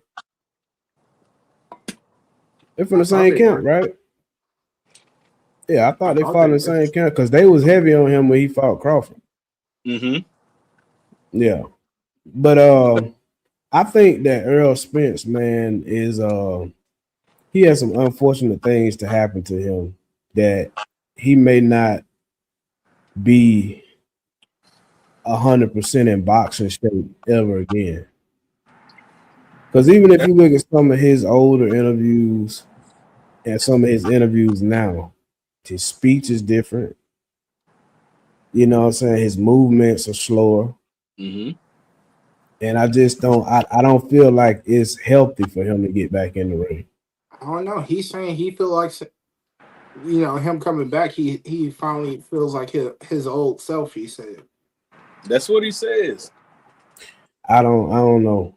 Because I feel like when he fought Terrence Crawford, even though Terrence Crawford is as good as he is, I don't feel like that was the Errol Spence he was supposed to fight. No, that wasn't. That wasn't, bro. Right. That wasn't at all. And I don't think that fight was supposed to go like that at all. And I know that he was injured going into that fight. And I'm not making excuses for him. This is a fact. Mm-hmm. He had a hip injury. He tried to hide it walking to the ring. If you go back and look at the walk down to the ring, you can see them how they were around him. Mm-hmm. But being the warrior that he is, he still got in there and he fought, and it ended badly. But I think between boxing and the wreck, he had a lot of damage that you can't take away. It's like critical boxing damage, like to the eye. Yeah. You know what I mean? That's part of boxing. Yeah. You got to have both your eyes intact. Training ain't gonna fix that. Facts. You know what I mean? That's stuff that it's kind of like that old Rocky. I don't know, that was Rocky 2 when he wanted to fight again. He went up there to Mick, and Mick slapped the shit out of him. He was like, "You didn't even see that coming, did you? Get out of here. You washed up." You know what I'm saying? Yeah. It's on that type of shit. Mm-hmm. You know, I agree. Now, I think. and a lot of times our body will tell us that we can do something. No, I'm sorry. Our mind will tell us that we can do something that our body can't do. Right. Right. So do you think that if he does so have to come back to boxing, do you think he should start back at ground zero? He can't. No, He can't. He's too big of a draw. Yeah. He can't go there. Right. I mean, Or he might do that as what a class? tuna Like, fight. do you think he should fight in a different class than he No. normally would? Now, I feel like he should have fought Terrence Crawford at 154. He should have never agreed to 147. He should have never agreed to that. Right. You know, that was a bit of a stretch for him. Yeah. Yeah, if he's coming back in, it should definitely be 154. I think he'll be more comfortable there because he's noticeably slower than he was. Yeah. But I just don't think that I think it was one of them things that's unfortunate. You know what I mean? It's an unfortunate thing. I think he's got some injuries that's gonna plague him trying to do a 12-round fight, 3 minutes a round. Yeah, I believe it. Yeah, for sure. Mm-hmm. For sure. Man, I agree. I agree. And also, I mean, just with the fights coming up too, I wanna what's a fight that you that's coming up or that you want to see hopefully come up with in the future? In the future? Because I mean, I tell you what, the people been talking love about to see a Gervonta Davis Lamont Roach rematch. That or Tank versus who just fought? Who was that just recently fought?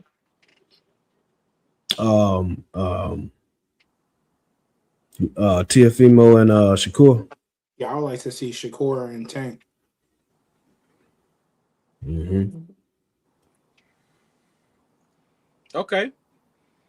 Because I just want to see it. I want to see Shakur and Keyshawn. Yeah. I tell you Now, go ahead. The young man, what's Abdul? And his name Abdul Mason. Yeah. I want to see that boy. Wait, is he fighting again soon? I'm not sure. I'm gonna tell you somebody though that need to get his respect though. Who? And they need to quit. They need to quit. I feel like at this point everybody's ducking him. Boots, Jerron Ennis. I was just about to say Boots. You know, at first I was kind of like, yeah, I hear you, but you still got a ways to go. But now at this point, the fact that dude ain't had no major fight is crazy. Boots and Haney. That's a good one. But yeah, the fact that I was gonna say Haney and Shakur. And no, I ain't gonna lie, Shakur eat Haney alive. That would be a highly technical fight. Shakur's defense is top tier. Mm-hmm. And Haney has never really fought anybody that has that type of defense as Shakur does. Yeah. If you think about it, if you go back and you watch everybody that he's fought that even came close to it, not even Lomachenko, which I still say Haney did not win that fight with Lomachenko. I think it was a draw. I think it was close to a draw, but Lomachenko had him at least by 1 or 2 punches. That's what I think. I give you that. That's what I think. But again, I'm not. I think the fight was ruled in favor. It was in favor of Haney from the get go. Yeah, people wanted to see that changing of the guard. Mm-hmm. Yeah, I think Lomachenko he got robbed a little bit on that one. For sure. Now I Yeah. would like to see Shakur and Lomachenko. I think that would be a good one. But we'll see what it holds. Before we end it off, man, I want to y'all know how we do. We always ask each other how we're doing mentally, physically, and emotionally. So we're gonna start with our guests, man. We're gonna start with Darshan. I'm doing good. Just focusing on getting ready for the football season. Because once football season start, I'm running around like a chicken with a head cut off. Mm-hmm. Yeah. So just getting ready for that, and just getting ready for PCA, and that's about it. Yes, sir. That's a bet right there. Mm-hmm. J Dog. Oh man, it's good, bro. It's good. You know what I'm saying? I'm just still out here grinding, Yeah. Still out here grinding, running it up, and just hitting the gym, trying to keep my health on the right spot. Yeah. That's pretty much it, man. Family good. I'm good. Hey, can't complain, man. Everything is good, man. Mentally, physically, and emotionally, man. It's been a good week so far. Yeah. So yeah, everything's smooth. That's a bet, dog. That's a bet, man. For myself, everything is good, man. I am like I said last week, I feel like I'm getting back to me, how it was. Um I'm losing weight, dude. I'm so happy about that shit, dog. 21 pounds down, dog. I gotta get this Okay. shit off me. Yeah, that's what's up. I gotta get That's this what's shit up. off me, dog. I gotta get listen, because I'm not used to this. I'm like, damn, I gotta get this shit up off me, dog. Real What you talk. what you doing for? You dieting or like? Dieting, and also I'm getting back into doing my old routine workouts, because Okay. all I ever did was sledgehammer and tire, and my body's not ready for the sledgehammer and tire yet.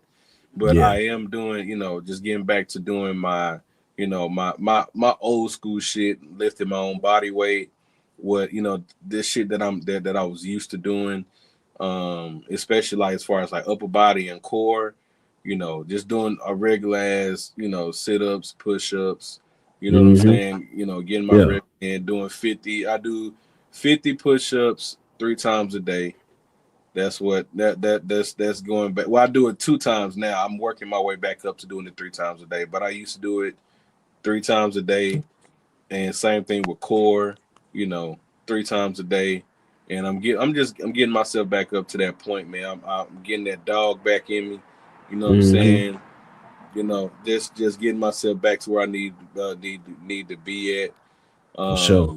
And my diet into doing shit that I need to do, drinking my hibiscus tea that I need, making sure everything's good with me.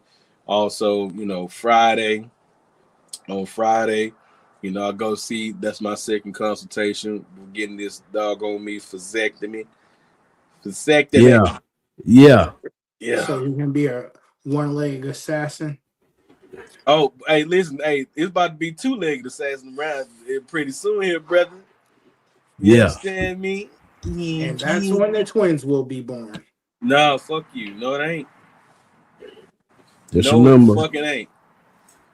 25 shots in 12 weeks. Just remember, don't forget. Oh yeah, I already, yeah, hell yeah. I already Yes, told my sir. wife. I said we got work to do. Mm-hmm. We got Yes, work. sir. We got work to do. But other than that, though, Yes, man.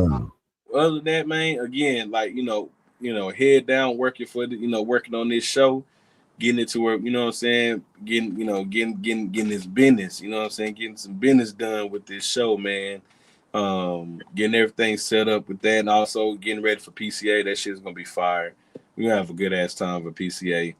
And then, you know, because it's a lot coming up. So we got, of course, you know, Valentine's Day, all that shit, you know. And shout out to all the couples, everybody that's married, everybody that's dating. For You sure. know, going out for Valentine's Day, man. All love, all love. That's And then, you know, right after, well, before PCA, you know, my wife and I, and also I'm getting ready, as well, I'm getting myself ready too, because shit, you know, me and my wife will be celebrating 2 years in March 14th.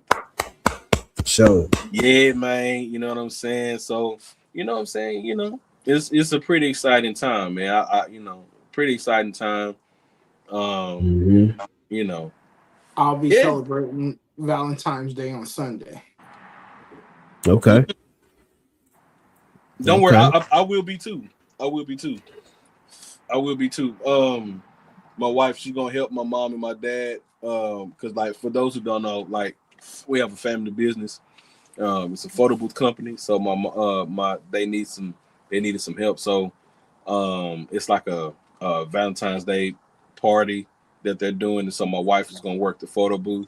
So we were like, well, you know, we're just gonna do something on that Sunday. So we're gonna go out to eat on that Sunday, and yeah. So we're just gonna spend that whole day with just me and her, which that's so important in a marriage. You can't forget the reason. You can't forget the reason why the kids are here. You get what I'm saying? You can't So forget it at all. if I go MIA on Sunday, y'all know why.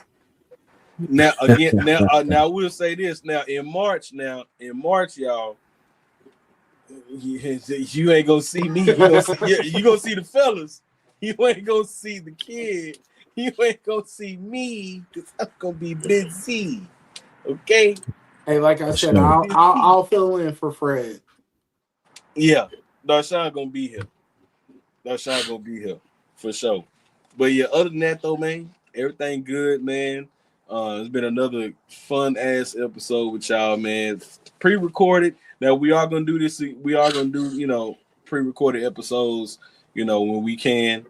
When everybody's available to do it, and you know, it's not gonna be all every time thing, but you know, whenever we, you know, have something like Valentine's Day or something like that, when we know we got plans with the wives and stuff like that, then yeah, we definitely gonna do a pre-recorded show. That way, we keep the show going for y'all, man. So listen, we appreciate everybody for tuning in. If you're watching this, we love y'all. We appreciate y'all.